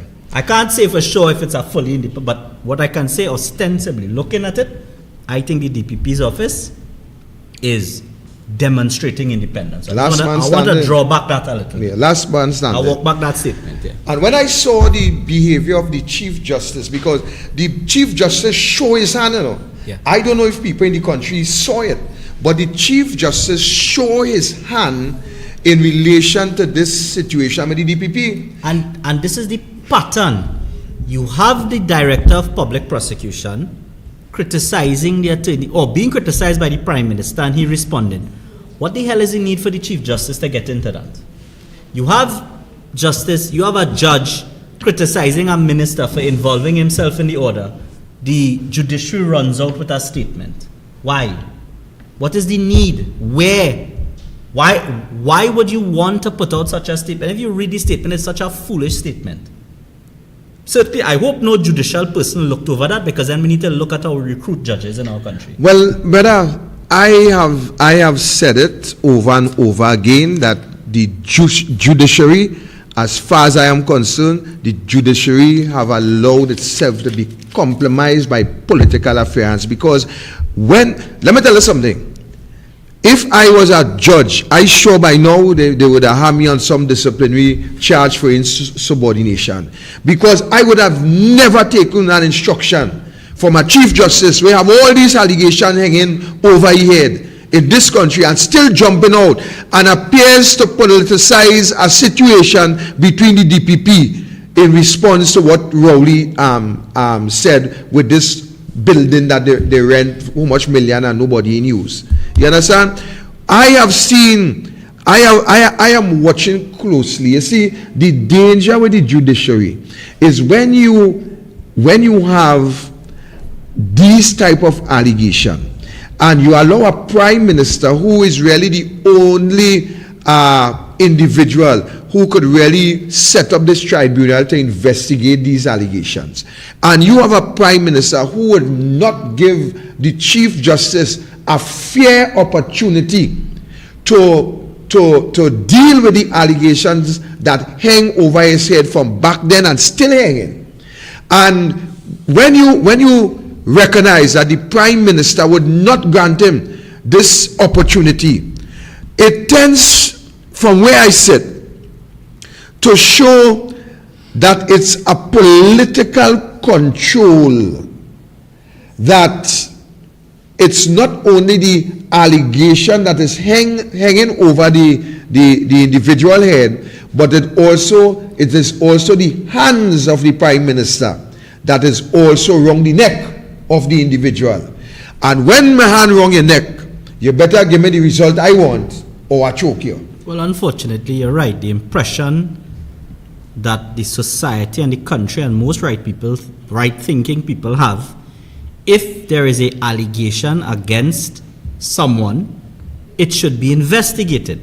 The process to investigate a Chief Justice is laid out in the Constitution, but that has to be invoked by the Prime Minister.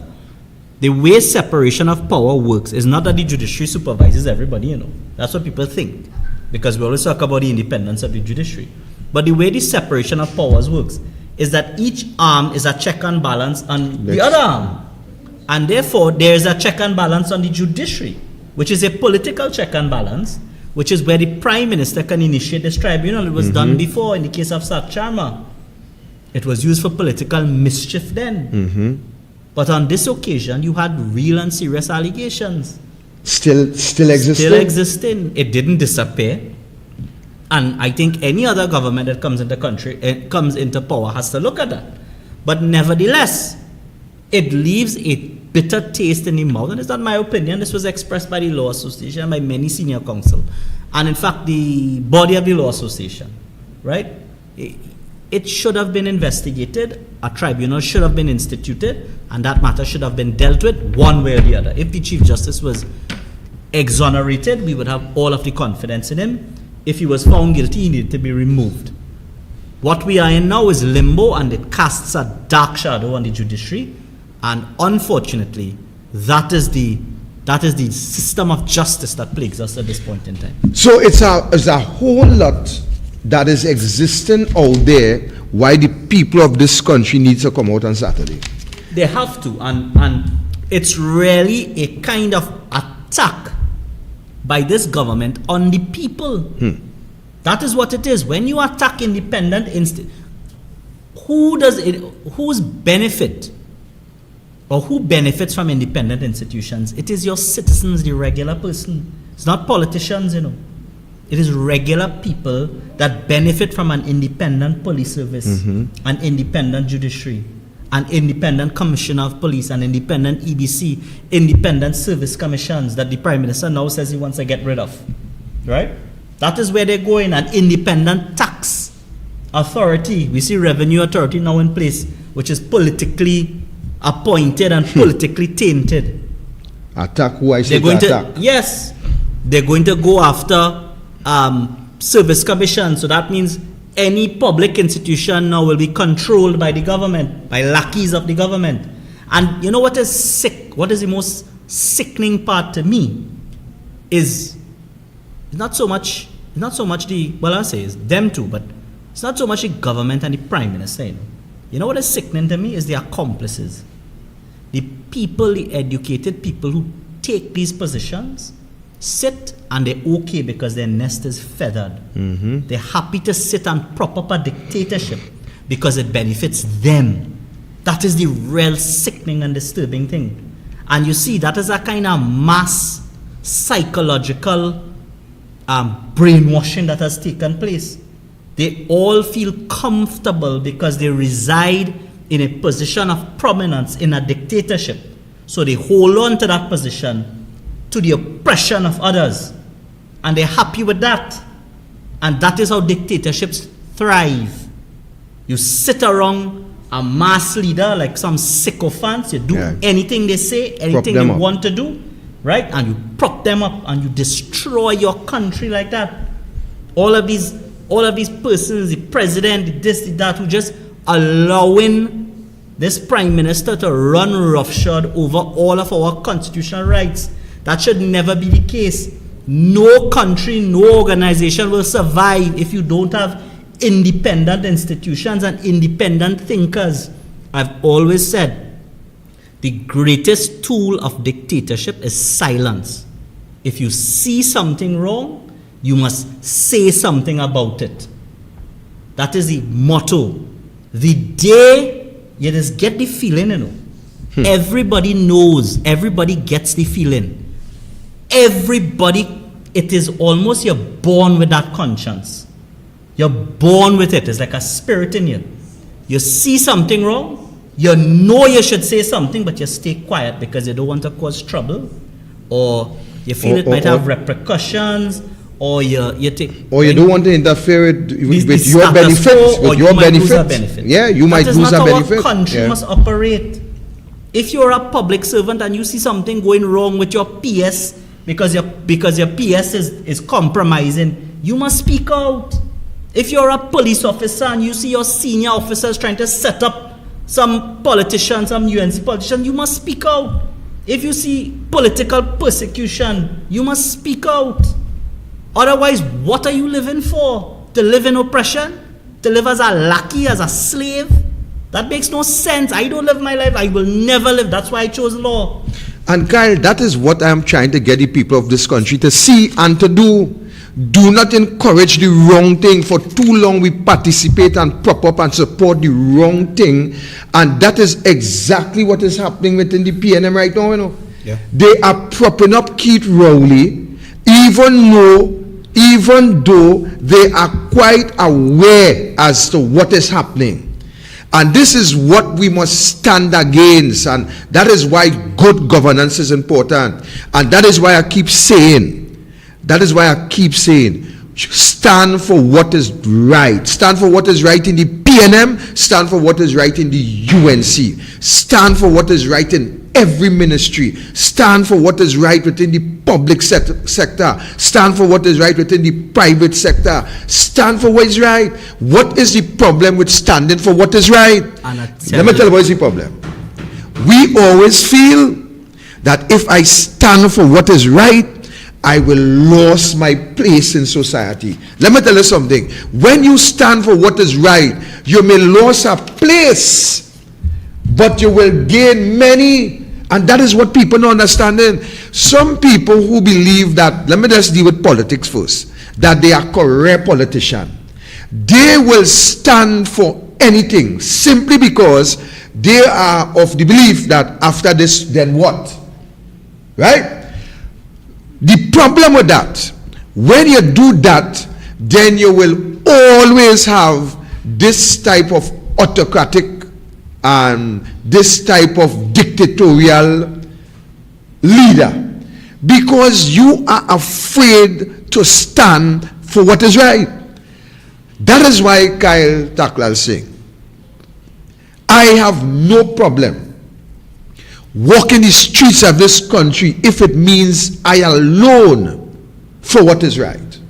That is why I say, and I'm saying it again, that I am going to stand for what is right anyway. Nobody can intimidate me. Nobody can bribe me with a position. Archie is quite aware I was offered 6 CPEP gangs and some money and all kind of thing. A minister asked me point blank, what you doing with them people, boy? Point blank in a flood. And I may, give me his cell number, call me, thing. You know why do I come right here and here I say my loyalty have no price attached to it. And I don't want people to get wrong when I say my loyalty and no price attached to it, you know. I want to clear that up. You cannot buy my loyalty. You could earn my loyalty. And when you earn my loyalty, you better be loyal to what you earn. Because the minute you are disloyal to what you earn, then I will reduce my loyalty. And this is where we must stand and stand strong. Let me tell you something, Kai. I always say, and I'm going to deal with me now. I always say, see me, Victor Roberts, I am not looking for no favor in the UNC. I always say, and I make it clear, whatever comes my way, Kyle, must come on merit. Merit must be the order of all of us. Ambition.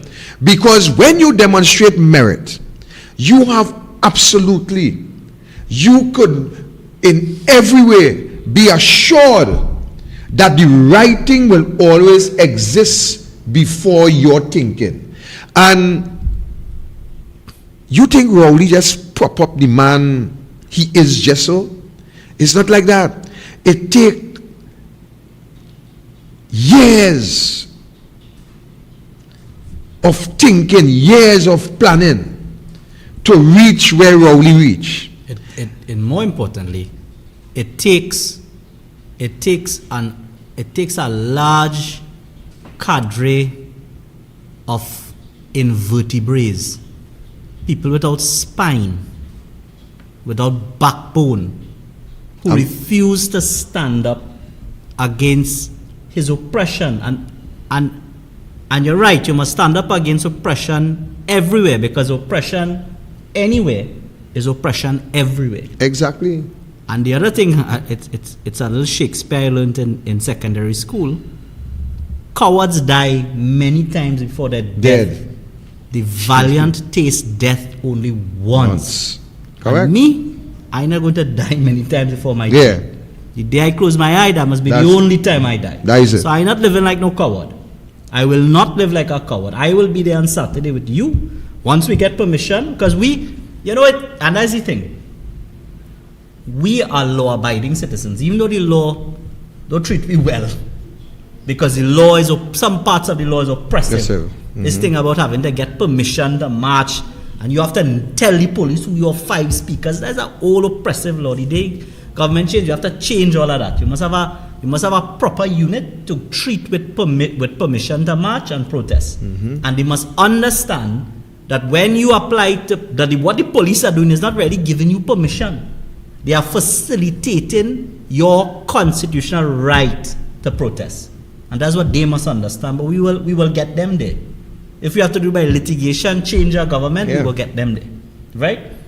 But you act within the law, and that is what this government is not doing. They are happy to subvert the law, the rule of law. And as I said, the rule of law is not just letters on a book. It is the spirit of the law, it is the constitutional rights, and it is the norms and values that accompany a society that make us a democratic, sovereign democratic state. That is what they must abide by, and they have started to ignore those things. Well, not started, they're doing it for some time. But what they want to create is really what you know to be a totalitarian state. Correct. Everything is, they must control everything. That is a kind of sickness, that is a kind of mental distress that they have. It's a paranoia that if they can't control something, it will resist them, it will disrupt their plans. So they have to control everything. They have to control it. They couldn't deal with Gary, so they want to control the police commissioner absolutely now and take over the police service, right? They have problem with legal firearms, so they're licking up firearm dealers. Some public servant or some service commission head maybe give them some little temper and say, no, you can't do that. They want to lick up the public service now. Some border inland revenue commissioner probably tell them, no, you can't get tax information to spy on people. They say, all right, let me lick up BIR, we want revenue authority now. And this is where they go in. And very soon, we're not going to have any laws to protect us. Exactly. They're not going to have any laws to protect us. There's a famous scene in a book called Sir Thomas More by Robert Bolt, where Sir Thomas More is asking a young lawyer, right? He says, well, you know, they're having a discourse, and he says, well, the young lawyer is like, no, I don't need any law. I want to go after the guilty and da da da. And Sir Thomas More said, well, if you had to go after the devil, would you go after him regardless of laws? He said, yes, I would cut down every law in the book to get the devil.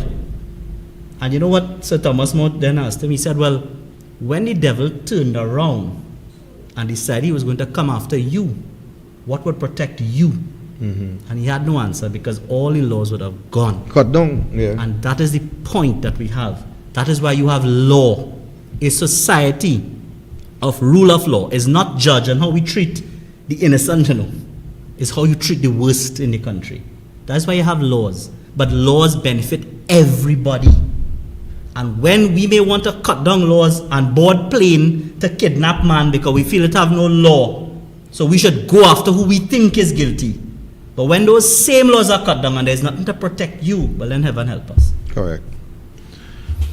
Well, folks, as we wrap this evening up, we want to remind you that Saturday is the date. Tentatively tomorrow everything should be okay. I think, Archie, tomorrow being Wednesday, I think I will be back. I think I'll be back here tomorrow, Archie, to give the people a first-hand knowledge as to where we stand. I believe Douglas politics might be coming back up tomorrow. All right, it may. Yeah, I think we're on target for a show tomorrow. You ought to say it because my mic apparently. All right, so I've been told that Douglas Politics should be back up and running from tomorrow. So you will have to stay tuned for Anil Roberts and Douglas Politics. But one way or the other, you will get the message tomorrow as to where we reach. But tentatively, everything would be in place for Saturday afternoon at 12:30 Aranguez, where we will journey down to Woodford Square. So, any last closing words, Kyle? The fight back starts on Saturday. I admire you, Victor, for taking this fight to the government to try and spark some kind of change and public outrage. I think the government really thinks, because we live in a society, we think that crime is a serious problem. It seems to me that this is lost on those who now lead us. Right. And we need to remind them within the laws of our country, we need to remind them. The law allows us to remind them in a safe and democratic way. We are going to abide by the laws. We're going to ask the police for our permission. Hopefully we get it tomorrow. And we will do what we have to do. And I think it is important that everybody participate in that, regardless of who or what you support. Everybody has a problem with the crime in our country. And I think everybody should come out and support you. Well, I have sent the invitation fan wide. Of course, Gong Report continue to add it on a daily basis. Up to this morning, they added and reminding the folks to come out. They themselves gave their commitment that they will be there. So we look forward to you coming out. We look forward for us gathering and have a discussion to the end of it all as to the next step forward, because we just cannot allow our brother, sister, mother, father, cousin, auntie, nenen to perish by the side of the wayside, and to allow the invaders to continue to invade our homes, showing no mercy for us and our children, scarring them as they continue to live from a tender age, because it's not an easy thing when you wake up in the middle of the night and 4 men inside of your house with gun and beating and torturing and doing whatever they want to have their way. And of course, I will always agree with Kyle Taklal Singh with that. If you come in my house, then you will have to stand the consequences. And I was talking about right now I'm talking about, you come in my home and I have the opportunity, I am going to send you to meet your maker. That is the bottom line. So, as we say, look forward. Saturday, we will have a discussion. We will plan the way forward and hope that you all remain safe. Just imagine, little Trinidad, 6 in the world. 6 in the world, The other idiot balling #1 in the world. Now we 6 in the world, and I'll say that better. we will come back and we will come down to #1 just now. Added to that, watch how much days pass. 200 gone and counting.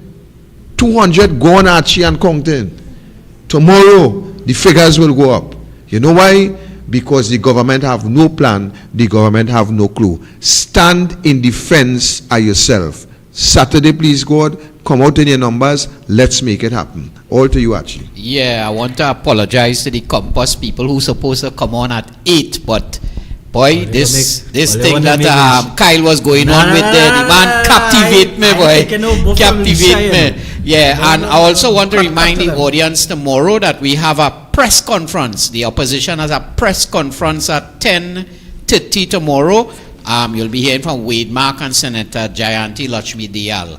If there's no Douglas politics, but I almost sure that we'll have, I think, Anil raring and ready to go. And if Anil is not there, rest assured, Victor will be there. So I'll be crossing over to the Compass Foundation people. So good night. God bless. Take care. Yeah, we out here.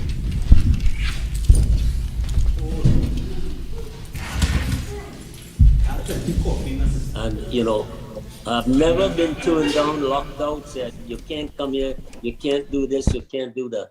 If you're talking about religious persecution, I have faced it. I've seen it in India.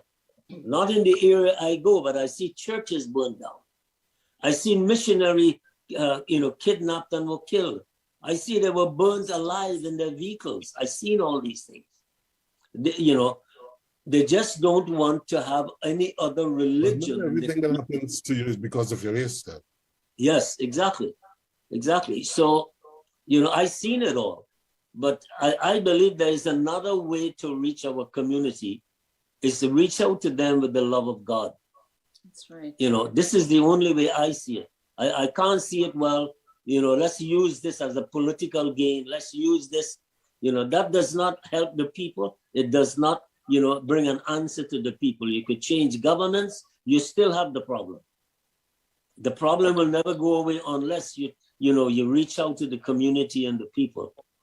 I am there setting up these things, to help people to come in and receive and hear what God is saying, what God has for them. This is what we explain. I don't say, well, you got to come here and change your life and change your religion and change that. That's not my approach. This is why I've been so successful in what I do and what I'm doing.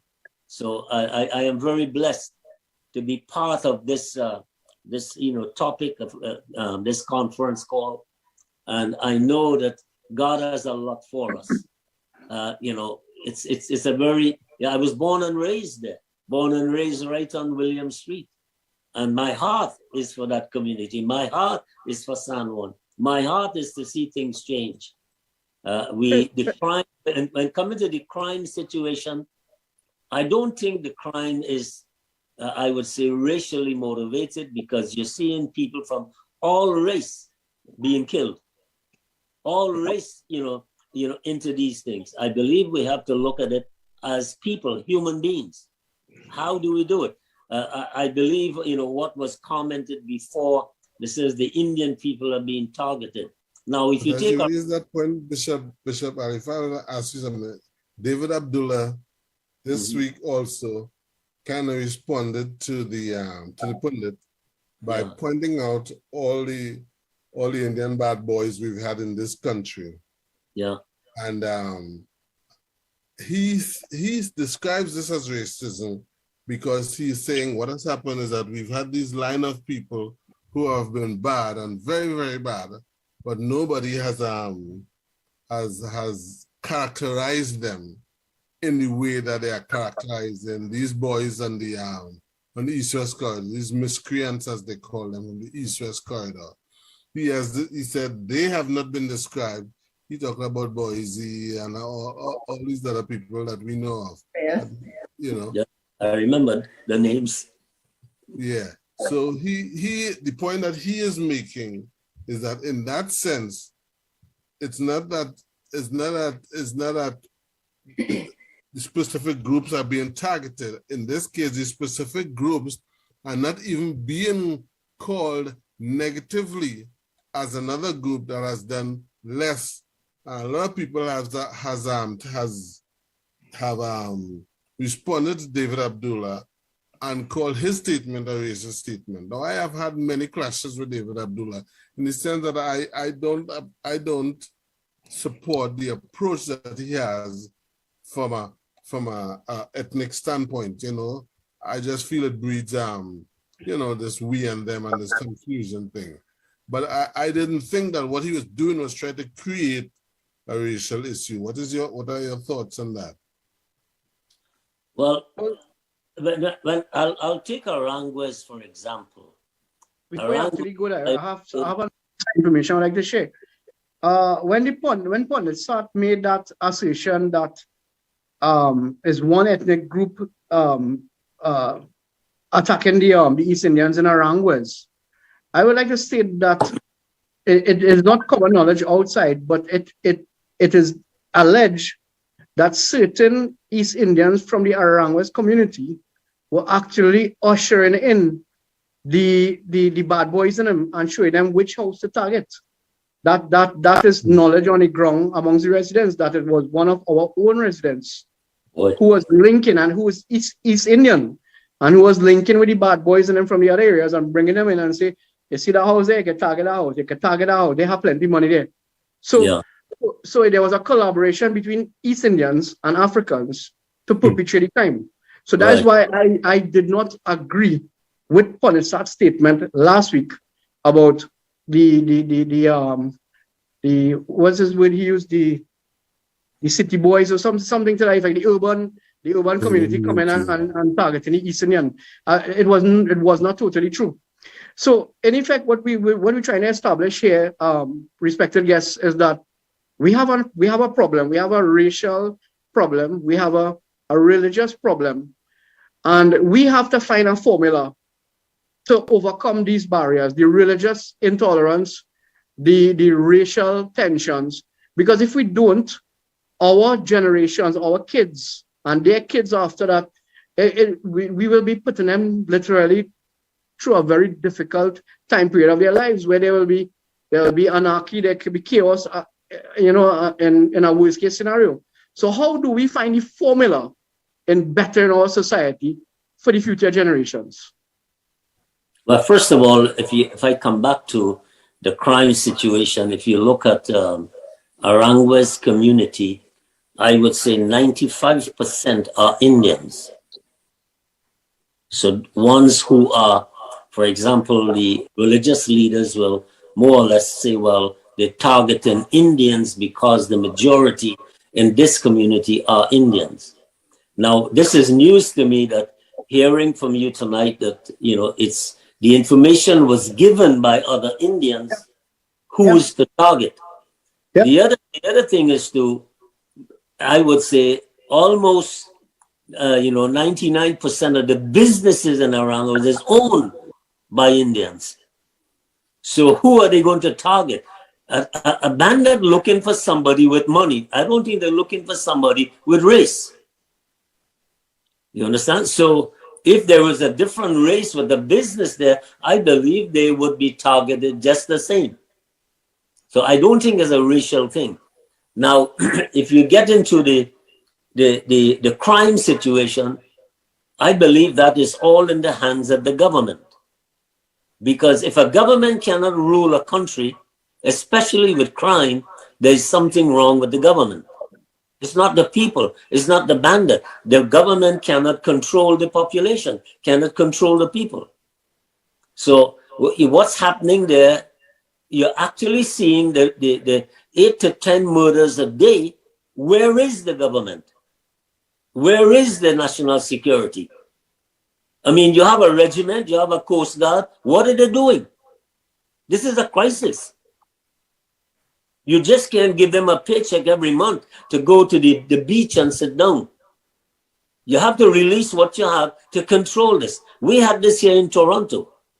They released the army to come and do it when they had the truckers strike. This is what happens.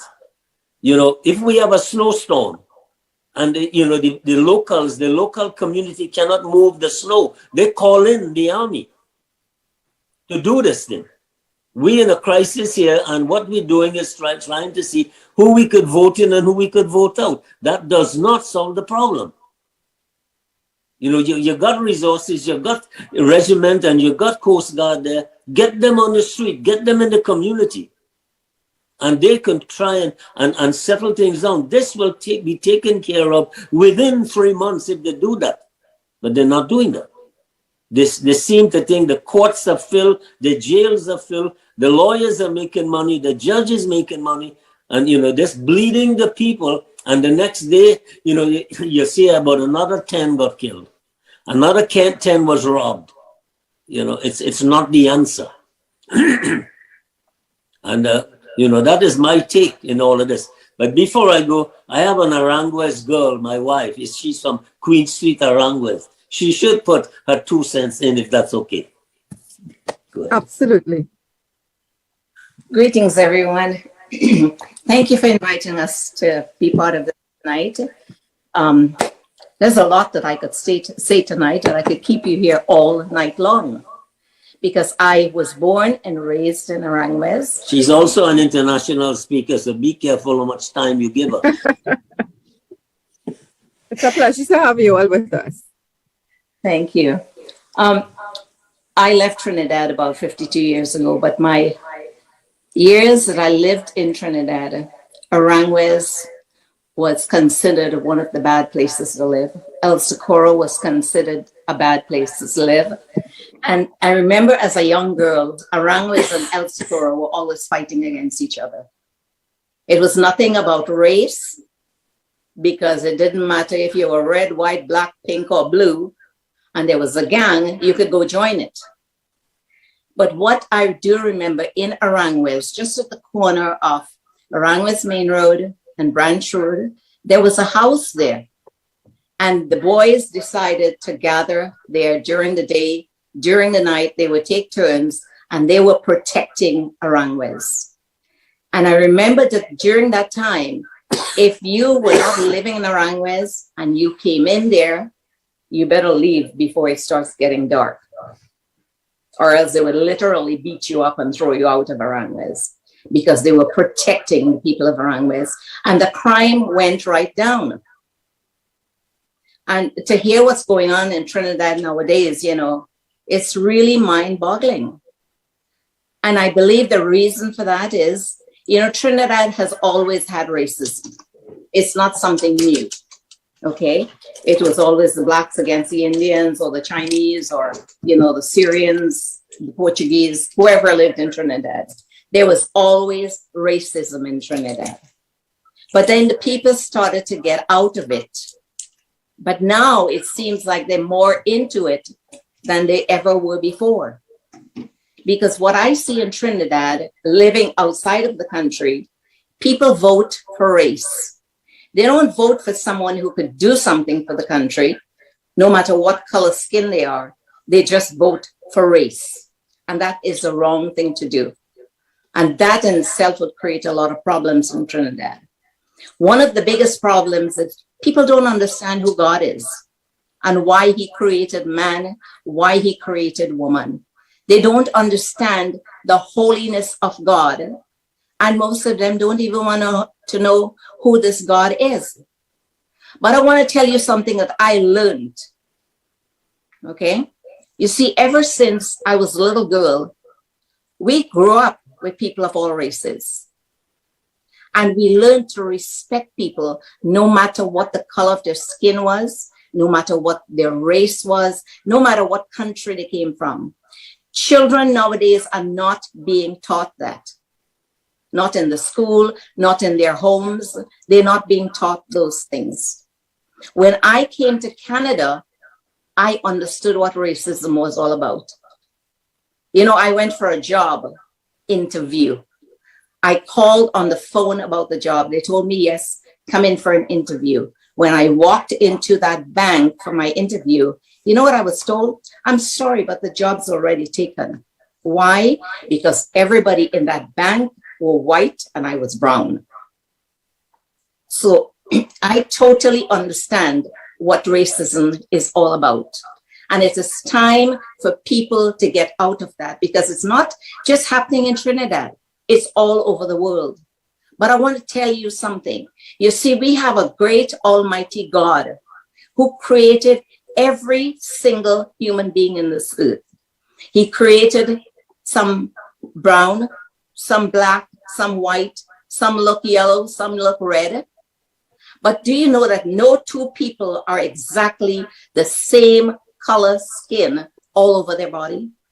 There's no two people in this entire world. So that should tell people that, you know, there is a great God out there who we need to get to know. And when you get to know this God, he would help you to understand his creation. You see, God is a God of variety. You see, he loves color. And when I hear about people being racist, that really bugs the daylights out of me. You know, so when God created people, he created them from dirt. I was sharing this with Brother Safraz, and he wanted me to share it with you tonight. You see, when God created man and woman, he created them out of dirt, okay? And like I said, God loves color. So he did not create any two people exactly the same color skin. I remember a number of years ago, we were driving across the southern part of the US, and every state that we went through, the color of the dirt was different. And you know, we're just made of dirt, and we are different colors. And it is time for people to understand that it's God who created them, and they should be proud of who they are. Because you see, when he created people, he said, you are fearfully and you're wonderfully made. Right? Now there is God and there is Satan. And people don't understand these things. You see, God promotes the good in people. Satan tries to pull them away and put bad into them. And in every single race, you get good people and you get bad people. So we can't say, well, oh, you know, it's this color people who are doing all the crime. They're committing all this crime. They're going against those people. It is the work of the enemy.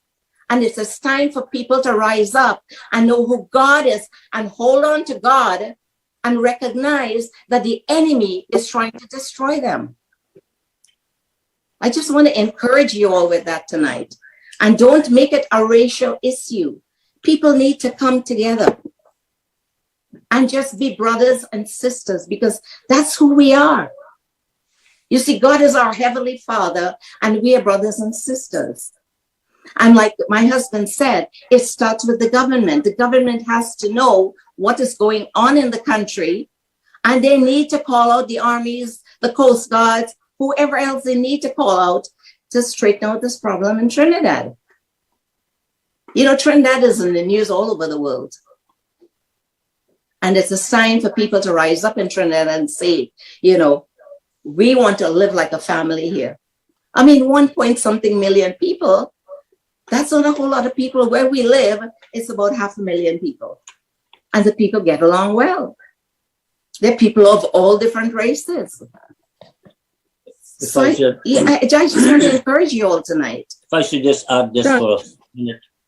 Go ahead. I'm an international chaplain. In our community, my office is downtown in the city. Mm-hmm. What they did was, they says, this chaplain here, this office here, watches over the city. Whatever issue they have, they call me. The police, there's hospitals, the retirement homes, whatever it is, I got a call. And my phone goes any time of the night, 24 hours, that I would show up to any situation. But I want to leave you with this. I believe that we have more or less stabilized our community, where it was racialism, where there was so much going on, and we, as a couple, changed this in our community. We were the one who broke through in this community with racialism. We were the one today that opened the door for hundreds and thousands to come now and enjoy what they're having. But we don't go out publicly and say this. But I want to leave this with this group tonight, and I think you all doing a wonderful, I would say, job in hosting this show. Yes. But I want to leave you with this one remark, is it's time. We as faith leaders, we as leaders, you know, in our area, to take back our community. That's right. It belonged to us. Yes. It belonged to us to take back this community. We're not going to wait on the police and the government and all these things. We're going to do our part to take back our community. And we are not going to do this by political gain. Mm-hmm. We're going to do this by standing strong and being a neighborhood watch for our community. And that, I believe, that will work very well if the neighborhood come together, and let's hold this together and take back what the enemy has come to destroy. They're killing our children, killing our families, stealing everything we have. No, it's time for us to stand up. Yes. That's what we do as a chaplain. We watch over the city. God bless you. I thank you for the time that we shared with you all. If I could just say one more thing on the neighborhood watch. I remember there was some communities here where they had crime, and the people in the neighborhoods of those communities, they got together and they had what they called a neighborhood watch, where the people, they would communicate with one another and they would all keep an eye out. They had each other's phone numbers, anything that was going on, they would get together and put a stop to it. And maybe that's what Trinidad needs at this point in time, to start a neighborhood watch. I am willing to help, willing to head it up, willing to do whatever it takes, because I'm in Trinidad a lot. You know, I just was there a month ago. And right. I would like to thank the both of you, Bishop Jamil Ali and Pastor Pamela Ali, for your powerful, inspirational, positive messages. I mean, I like that resolution that the faith leaders must take back the community now. I know there's a lot of discussion. There are lots of groups already that have started the neighborhood watch, and maybe what we all need to do is coordinate a bit better with each other, right? Yeah. But certainly this is something we could engage some more discussions on, right? Before we move on, I just want to acknowledge a few people who are here with us tonight, and they are online on social media. We have Councillor Richard Rampasad, who joined us, former Senator Tahako Obika. I am also seeing quite a few of our regulars, Roshan, Adam, Darren, Jermaine. I'm seeing here Barbara joined us. Well, I see Vanessa's here. I know Vanessa probably joins us on social media, but I'm glad she made it to the Zoom. I am seeing Curtis as well, so and of course, Trinity Boone. So thanks, guys. You all are here with us every week, and we definitely appreciate your support and encouragement with this program. Right now, the time is 8:57, so we would want to get into the Q&A and open mic. I see Trinity Boone with his hand up, but before we go there, there's just one final question that I'd like to ask, and this stems from Pastor Pamela Ali's points just now. There seems to be more crime and more racism in TNT, right? There always was. Yeah. But there seems to be more than we've ever had. More crime, more racism. I would like to ask the panelists, would you all agree with that statement? And what would be the cause of this, and what can we do about it? So maybe we could start with Dr. Singh. Yes. Well, I think crime is an entirely separate topic. So I will half agree. I think there's more crime, but I don't think there's more racism. I think there's actually a lot less racism. It's just a lot easier to see it now because of social media and all of these things. They're joining up and commit crime. Huh? I said the races are joining up together and committing crime. No. Well, but I mean, crime is a whole separate topic by itself. I don't know if we want to go into an analysis of crime and so on for the program. I think we really are looking at the racial issues and so on. Yeah. So I think no, is actually not. It is getting better, and I think part of the reason for that is social media and so on. People now are not living isolated lives anymore. They could actually see what other people are doing right on their phones from all over the world. So it is becoming really more multicultural in a more personal sense. So I think that is one of the things. So whereas people just would not know before, I think one of the big mistakes we make in terms of how we go about making things better is just in the education system. We normally have religious instruction, and what religious instruction typically means is everybody goes off in their silos and do something with their own religion. But really, religious instruction should be teaching you about all the other religions, to educate you about how to live in the country, what are the customs and the practices of your neighbors and the people that you have to live with. That is what religious instruction should be. It shouldn't be to go and do the same thing you're doing on Sunday morning or Thursday night or Friday evening or whatever you're doing. And that is, I think, one of the great shortcomings, and I don't know if they're going to do anything with it, right? So I don't know if anything will be done with that, because then you're going to have problems with the denominational boards and people saying, you can't tell me to teach this and teach that and all of these sorts of things. So that is a bigger problem. But I think something like that is a way to get right at the base level, because when you teach it to children are going to take it home, right? They're going Doc, I want to ask you, I like the idea where you're exposing kids to all the other faiths so that they'll be appreciative. When they get older, they'll be appreciative of someone else's religious belief. But what about moral and ethics? I think that is a missing component in the curriculum at the primary school and probably at the secondary school, and how we relate to people, how we relate to our peers, especially someone from another race. Right, I think that moral and ethics missing somewhere when the kids are growing up, and that's when they have the divergence, and that's when we have the biases and the racialism coming into play. So yeah, I think that is an issue. And really what you're talking about is there's diversity education. You have to educate people about diversity, not just in religion, on all different sorts of matters. Yeah. Right? So you have to have diversity education. At the same time, as I think Dr. Douglas mentioned before, one of the problems in the religions, is the religion really teaching about, equality and so on, or does the religion actually have problems in it where they're intolerant to certain things? And that is obviously true. All the religions have these sorts of things. The big problem is that they don't admit it, or they would at least not openly admit it and try to sort it out in the public sphere.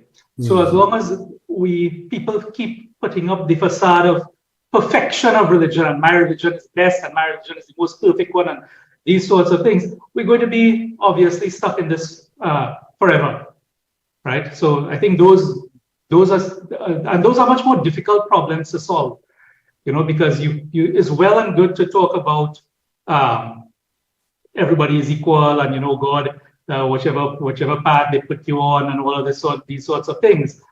But at the end of the day, if you're teaching things like idolatry is bad, and a good person, so idolatry is blasphemy, and a good person cannot stand to see blasphemy, what is the indirect message?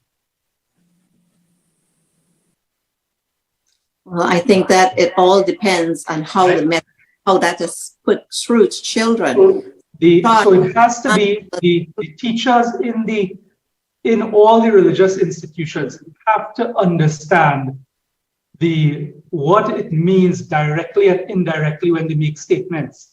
And the government has to be cognizant of these issues, because as we saw in Trinidad, they have very real implications for what happens on the ground, right? And as somebody said, if your religion teaches intolerance, you need to get another religion, because that sort of thing does not have any place whatsoever in a multicultural modern society.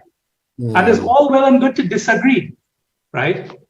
It's all well and good to say, well, I do agree with this. I think Hinduism is wrong. I think Christianity is wrong. I think Islam is wrong. That also has to be there. You have to be able to say those things in a progressive society where you want ideas to be spoken about. You have to be able to say that there is a problem with one race or the other race and so on, and you should be able to say these things openly. And that's why when I made the statement about Pandit Satyanand's thing, I said, I didn't want to say it was racist. I said it was race-based, because I didn't have all the information and so on. If there actually is a problem, we need to discuss the problem. Right? So, and it's as simple as that. And it goes back to whether we think, as other members of the society, we have some ulterior motive and our intention is just to bad talk everybody else, or whether we want to actually come to the solution to the problem and figure it out really. And that requires open discourse. I think that's wonderful. Absolutely strong, powerful sentiments. And I endorse what you've said there like 1,000%. Right? And maybe we can bring Imam Ali into the discussion. Imam, we were talking about there being more crime and racism in TNT now, right? The perception is probably more than we have ever had. Do you agree with this? And what could be the cause behind this? And what should we do? Well, I don't think Dr. Singh is really aware, or maybe doesn't want to state it, of what happens in the denominational schools. I come from a background of denominational schools. I served as secretary of a denominational education board before. And the problem is not the denominational schools. The problems originate in many of the government schools. In fact, my feeling is that we should make all the schools in Trinidad and Tobago denominational schools, because that's where the parents want to send their children. If you analyze the desire of parents to send their children to what we call the better schools, then you could understand the government is trying to do away with the denominational system. And that is what is saving us at the present time. But Imam, you Imam, you agree with Lisha's assertion that we have more racism now than in the 60s and 70s with the advent of technology and increased knowledge amongst the population. Do you think the racism has increased or decreased? And where do you see Trinidad doing? Just like how crime is increasing, racism is increasing. Yeah. Racism is increasing, and I agree with that. But I agree with Dr. Singh when he says we should really analyze the problems and deal with it, because no one wants to analyze the problem. The powers that be want to do away with the denominational system. They want to water down the denominational boards.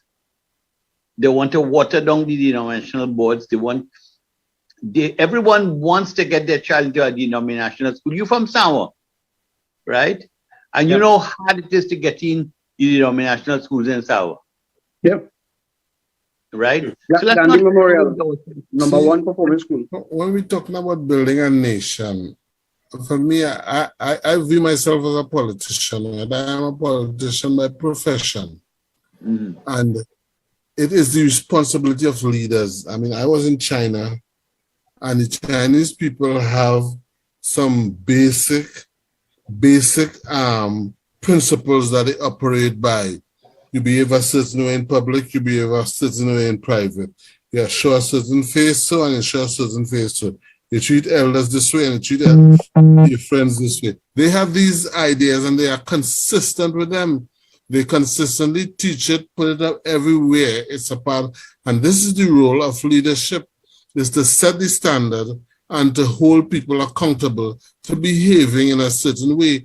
But leaders in these times have been concentrating on money. They feel a leader in their country is making sure that people have money and not developing the culture and the lifestyle and the way people live with each other. Like Williams in 1961 says, I leave you a country that is set free, is free as a country, but you still have a responsibility to build a nation. You see, many nations, countries greater than you have tried and they have failed, you know, because the role of becoming a nation is to create a set of people who carry about the same ideas and live under the same, you know, with the same doctrines. You know. And Dr. Douglas, I want to agree with you there, because Pastor Jamil was saying, Bishop Jamil was saying the same thing, is that it would appear that the government is failing in their handling of all these issues, be it the racial issues, the crime, the economy, and they are not isolated from each other. There's a domino effect with each other. So when you're knocking on employment, it has a spin-off on crime. When you're knocking crime now, it has a spin-off on racial issues, and they are all connected in one. So that if it is that the government cannot get a grip on it, as Bishop Jamil was saying, then we're in for some rough ride as we are experiencing now. You're correct, Dr. Douglas. It has a big political factor to play there. And I would also like to throw in this part too. When we had the two UNC governments and the NAR government in power, the crime wasn't so bad. But as soon as the PNM government takes over, it just balloons. And is it a behavioral change that happens when the PNM takes over? Is it that there's a different mindset? What is it exactly that causes the crime to just go out of proportion? We call it mindset, but really the word is culture. The culture of the PNM has to do with not with developing a people, development as a better way of living. It's development as having money in your pocket or trying to have power to manage the money. And that is not working for us. It has never worked, because the few people who get the money, even up to recently, the Prime Minister said that he is working at the rich gets richer, because when they get rich, the poor people will get something from the rich, which is trickling economics, which is what Reagan had suggested in the United States. But all I guess economic people know that it doesn't work. The rich people take their money and they either store it up or they hide it or they go somewhere else where they can spend it.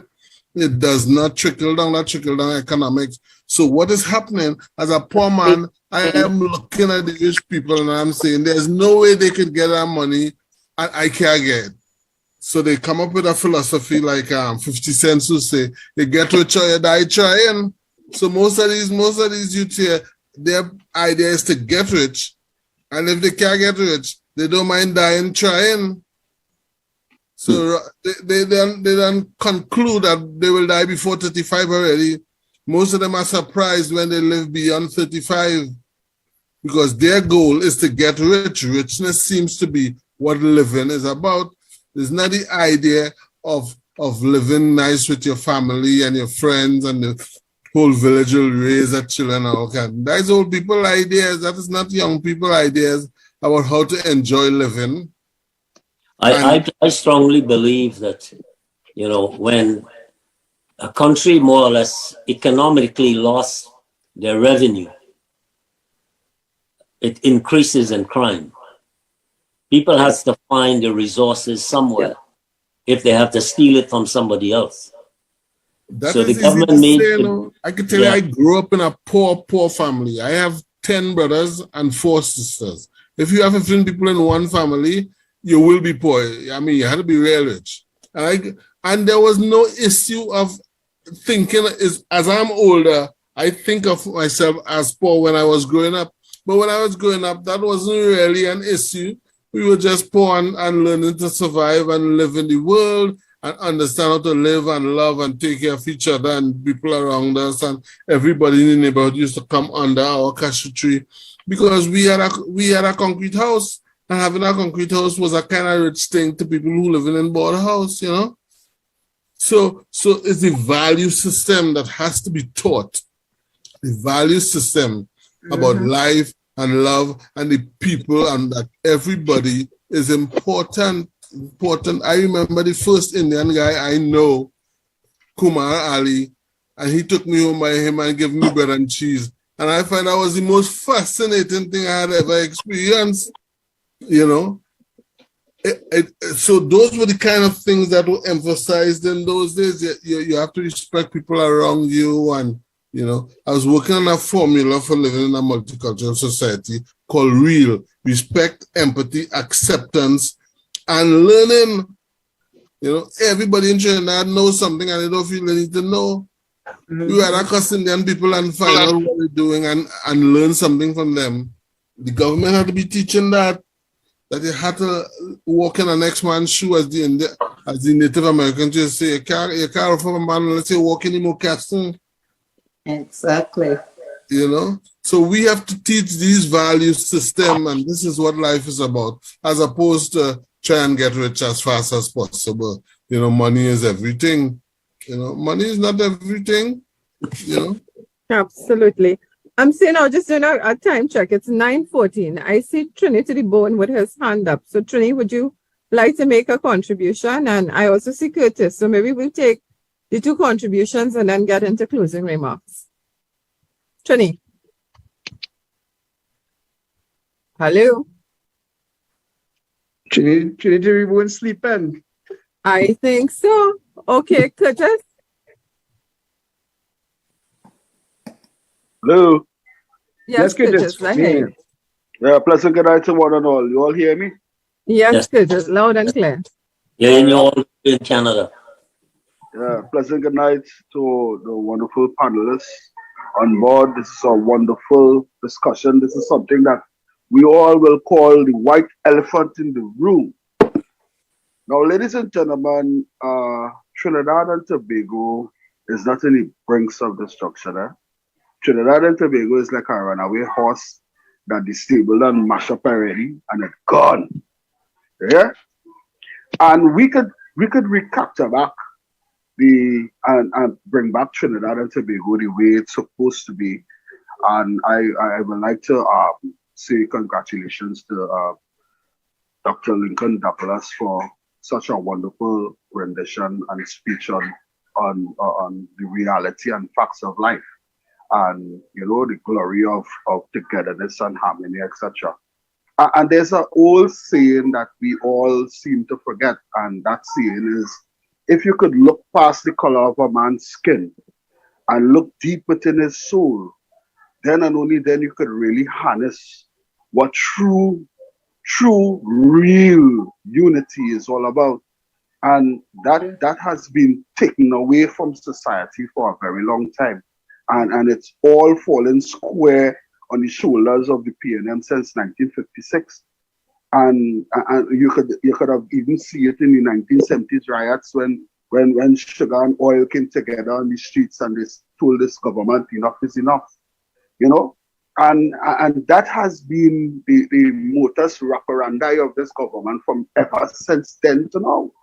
You know, and I even look at long time ago when the man used to be the breadwinner of house and the woman used to be at home. Now, I'm not trying to take away anything from the females because God bless an independent woman, and I love my independent women, but society has taken away the parent from the child, whether they know it or they know it. Because, you see, working hard to make a dollar to take care of your children is not enough. It is compulsory that should be, because you must take care of your children and your household. But real parenting is being visible. When a father is not home, the child looks for the father on the streets, and the streets will accept that child under fatherhood, and then the magistrate court will become the mother of that child, you know. And we need to recapture back that parental guidance, that closeness of a parent being home on time to say, hey, how your day was, and let me see your school books, and let us have a chat and discussion. And the only sort to quell that problem that we should put policies in place for men and women who work in and they have their children, whether they have children or not, so that they could work for 8 hours for the day, 5 days for the week, work for a proper salary, you know, and make sure that being home on a Saturday, Sunday is compulsory. It's important that you have a family life away from your job. And you see all these little simple necessary solutions. We need to make sure and recapture back that flame of the loss of parents in the children's life. And we will go all over the place and look for some scientific methodology that is irrelevant, because we looking outside the box when it's right in front of our face. And you see, these are discussions that people that we repeatedly not having, by the reason that the way how the kids behaving today is because the parents, the appearance of a parent or parents have been taken away from them. It has been removed because of society, because of the job spec that you might do. You hire a 9-to-5 job, and sometimes you might have to work 4 and 5 and 6 work, because the price of everything going up. The price of oil going up, sugar going up, rice going up, flour going up, everything going up. So because of the mismanagement of the government of the day, and because of the ill-minded people who are not thinking about where did the problem started, and let us formulate a solution together. And I would also like to commend the opposition leader, Mrs. Kamala Prasad Bisesa, for reconnecting with the people and putting proper mechanisms in place to make sure that the parent goes back into the life of the child. Now, I ain't here to try to, you know, give nobody no free ad or whatever the case may be, but you know, and I know time is against us, but yeah. Curtis, I have to interrupt you here. Very good points, right? And I want to agree with you. For example, I know during the opposition leader, when she was prime minister, she had something called the baby grant or the milk grant that was for everybody. It wasn't a grant for one particular segment of the society. It was for the disadvantaged and the person who cannot afford to buy milk and pampers for their kids, for their little babies, and it was really, really working. Unfortunately, that program was stopped. So I want to agree with you that the destruction of the family unit is one of the reasons what have us here. But Licha, I also see that Trinity Lebon came back up. I don't know if you want to give him the opportunity. Well, it's 9:21. I don't know, Trinity, do you wish to speak? Maybe if we could make it quick, because we do have to take some closing remarks and wrap up. Trinity? It is going on. All right. So perhaps we could move on to the closing remarks because it is 9:22. Good night. Okay. If you could make it quick. Trini, we're giving you 1 minute, Trini. Like 1 minute. That's not enough. I have a half an hour of material here. No. Well, it is 9:22. Are we looking to wrap up? Okay. Namaste, assalamu alaikum, and good night, ladies and gentlemen. I use the word namaste because it means something special in Hinduism. We heard the speaker is saying it in parliament now. Namaste means the divinity within me respect, honors the divinity within you. Every single religion on this planet Earth, even the atheists, believe in something. The atheists believe in themselves. And if we believe in something is divine or whatever you want to call it within us, we need to respect the divinity within the other people next to us. Now, nature didn't make us that way. Nature made us a little bit different because they made us into groups, animals. If we look at the animal kingdom, the birds and all that, they're in different groups and they keep to their groups. So humans changed that narrative and we decided to mix the groups, and that made us different. Now, no two humans or animals or anything on this planet will be equal and will never be. When we stop seeing those differences between ourselves, we will see how equal we are. We are all unique and special, and we need to look at our uniqueness and specialties and appreciate it instead of quantifying our differences. When we stop noticing Stevie Wonder is blind, we appreciate his music. When we stop seeing Stephen Hawking as differently abled, we appreciate his genius. And that is the mistake we humans keep making. The animals, when they go down to the river to drink, they all drink peacefully together to quench their thirst. When they go back out into the fields, that's when they fight and they decide to eat one another and kill one another. Only for need. Humans do something different. We kill for just sport. We kill for whatever reason. We kill for hate. And that is what we need to change in the society of the entire world. We have our cultural differences have made us different. In Trinidad and Tobago, we have a melting pot of cultures from all over the world. I've had the opportunity to travel all over the world and work and live in different environments. And I can tell you, every single culture is different and there's racism all over the place. I saw racism in India against me, and I'm an Indian. I saw racism in Egypt. I saw racism in Saudi. I saw racism all over the world. And it's just because we notice differences amongst us. In Trinidad and Tobago, they are huge. We have a melting pot. It's a kalaloo. We like to call ourselves a multicultural, multiracial society. And in our multicultural, multiracial society, just a second, my dog, when I'm talking on, yeah. Yes. Okay, Trini, but we do need to wrap up because it's 9:25. So as an engineer, I look at root cause and solutions. Dr.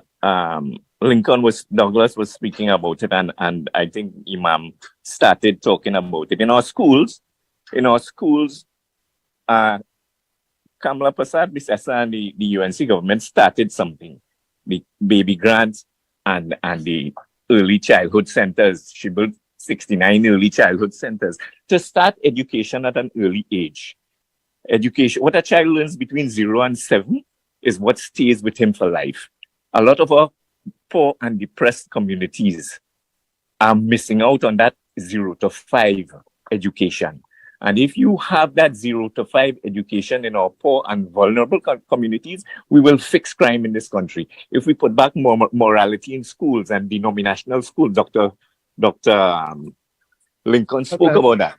Mm-hmm. If we bring back what happens in the denominational schools into all the schools, RK, ethics, and morality in schools as a class every week or 3 times a week, we had that in all the denominational schools. And if that happens in all the government schools, then we'll see a change in our society. The root cause of the problem is poverty, vulnerability, and lack of education, early childhood education. And that is what Kamla started, and it was stopped by the PNM. Another thing about our culture is what Dr. Lincoln said a little while ago about what the PNM mentality is. They were never concerned about holistic development of this country.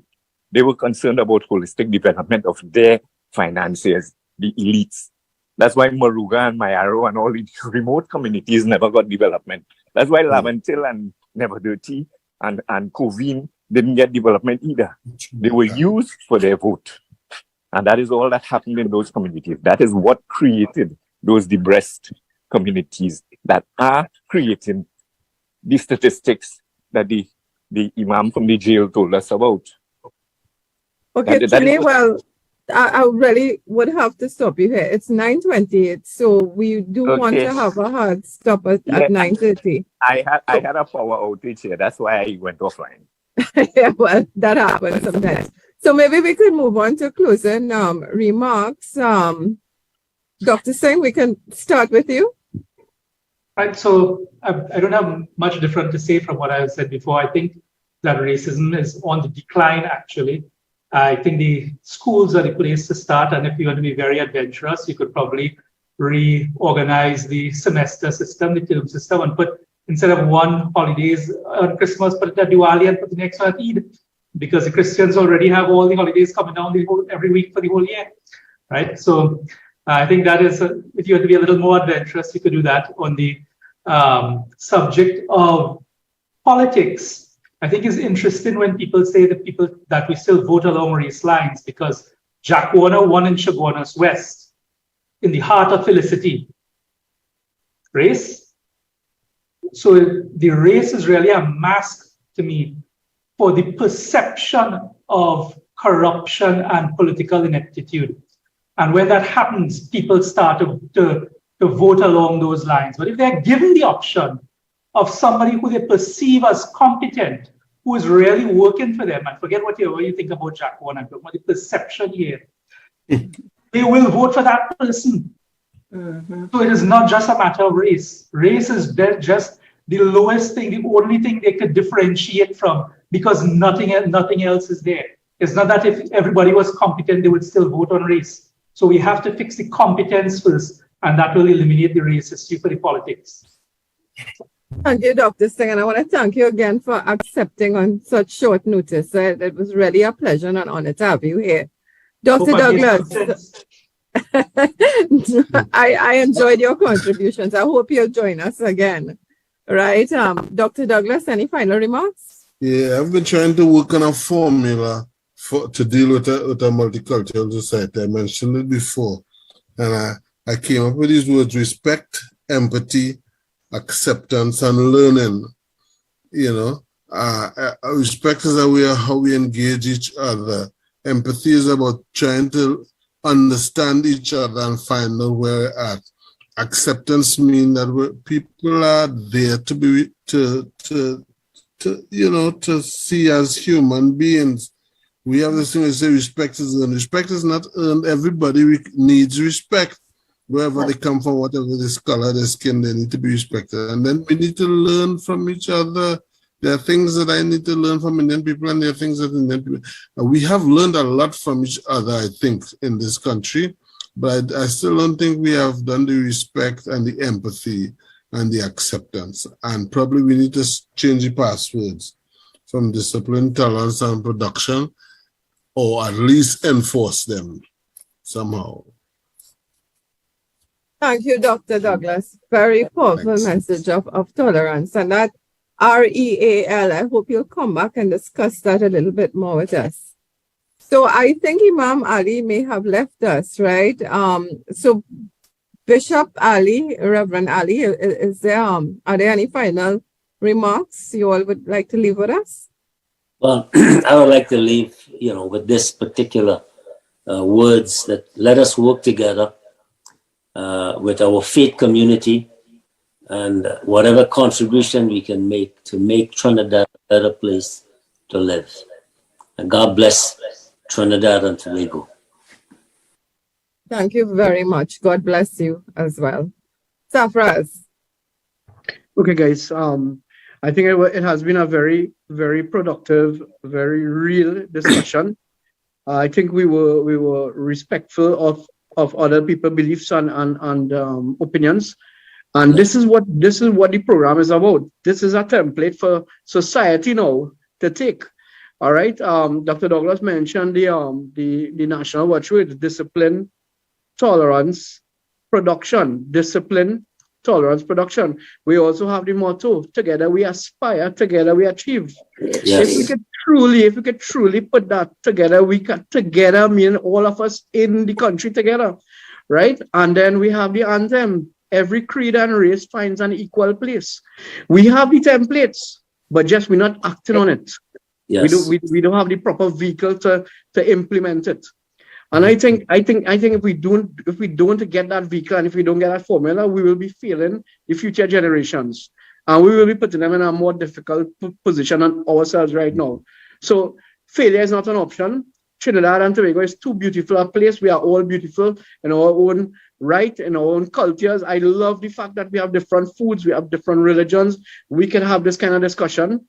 We don't have ethnic wars. Hopefully we wouldn't reach there. But we need, as the bishop said, our country started to decline when good people remained quiet and did nothing about it. And it's time our good people stand up. Who will be our next hero to rescue us from this country? It could be one of us, but we need somebody to unite the country and take our country forward. Yes. Thank you, guys.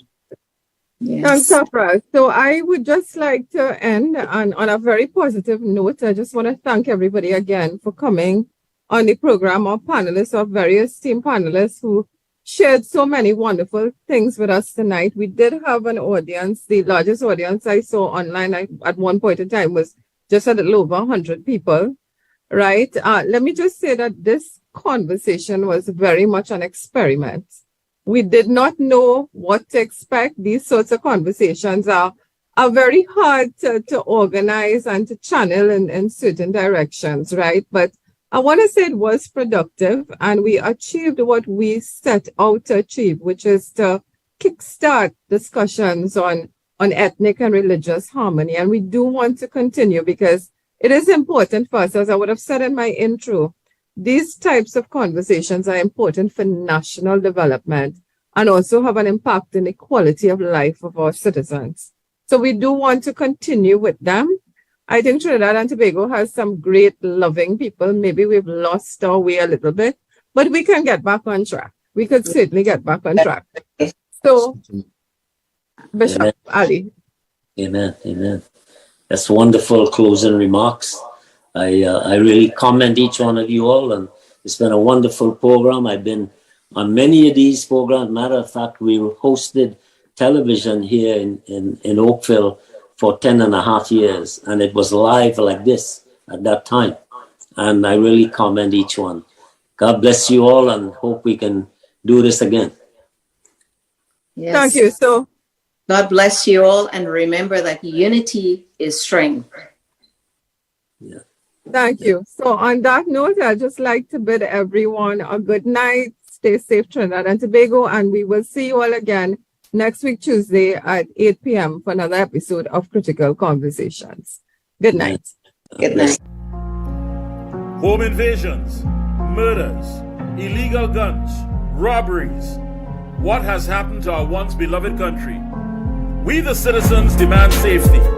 So join Victor Roberts and thousands of patriotic citizens this Saturday, May 6th, for the TNT Security March from the Arangua Savannah to Woodford Square, Port of Spain. We will not be collateral damage. Assemble at 12 noon at the Arangwe Savannah.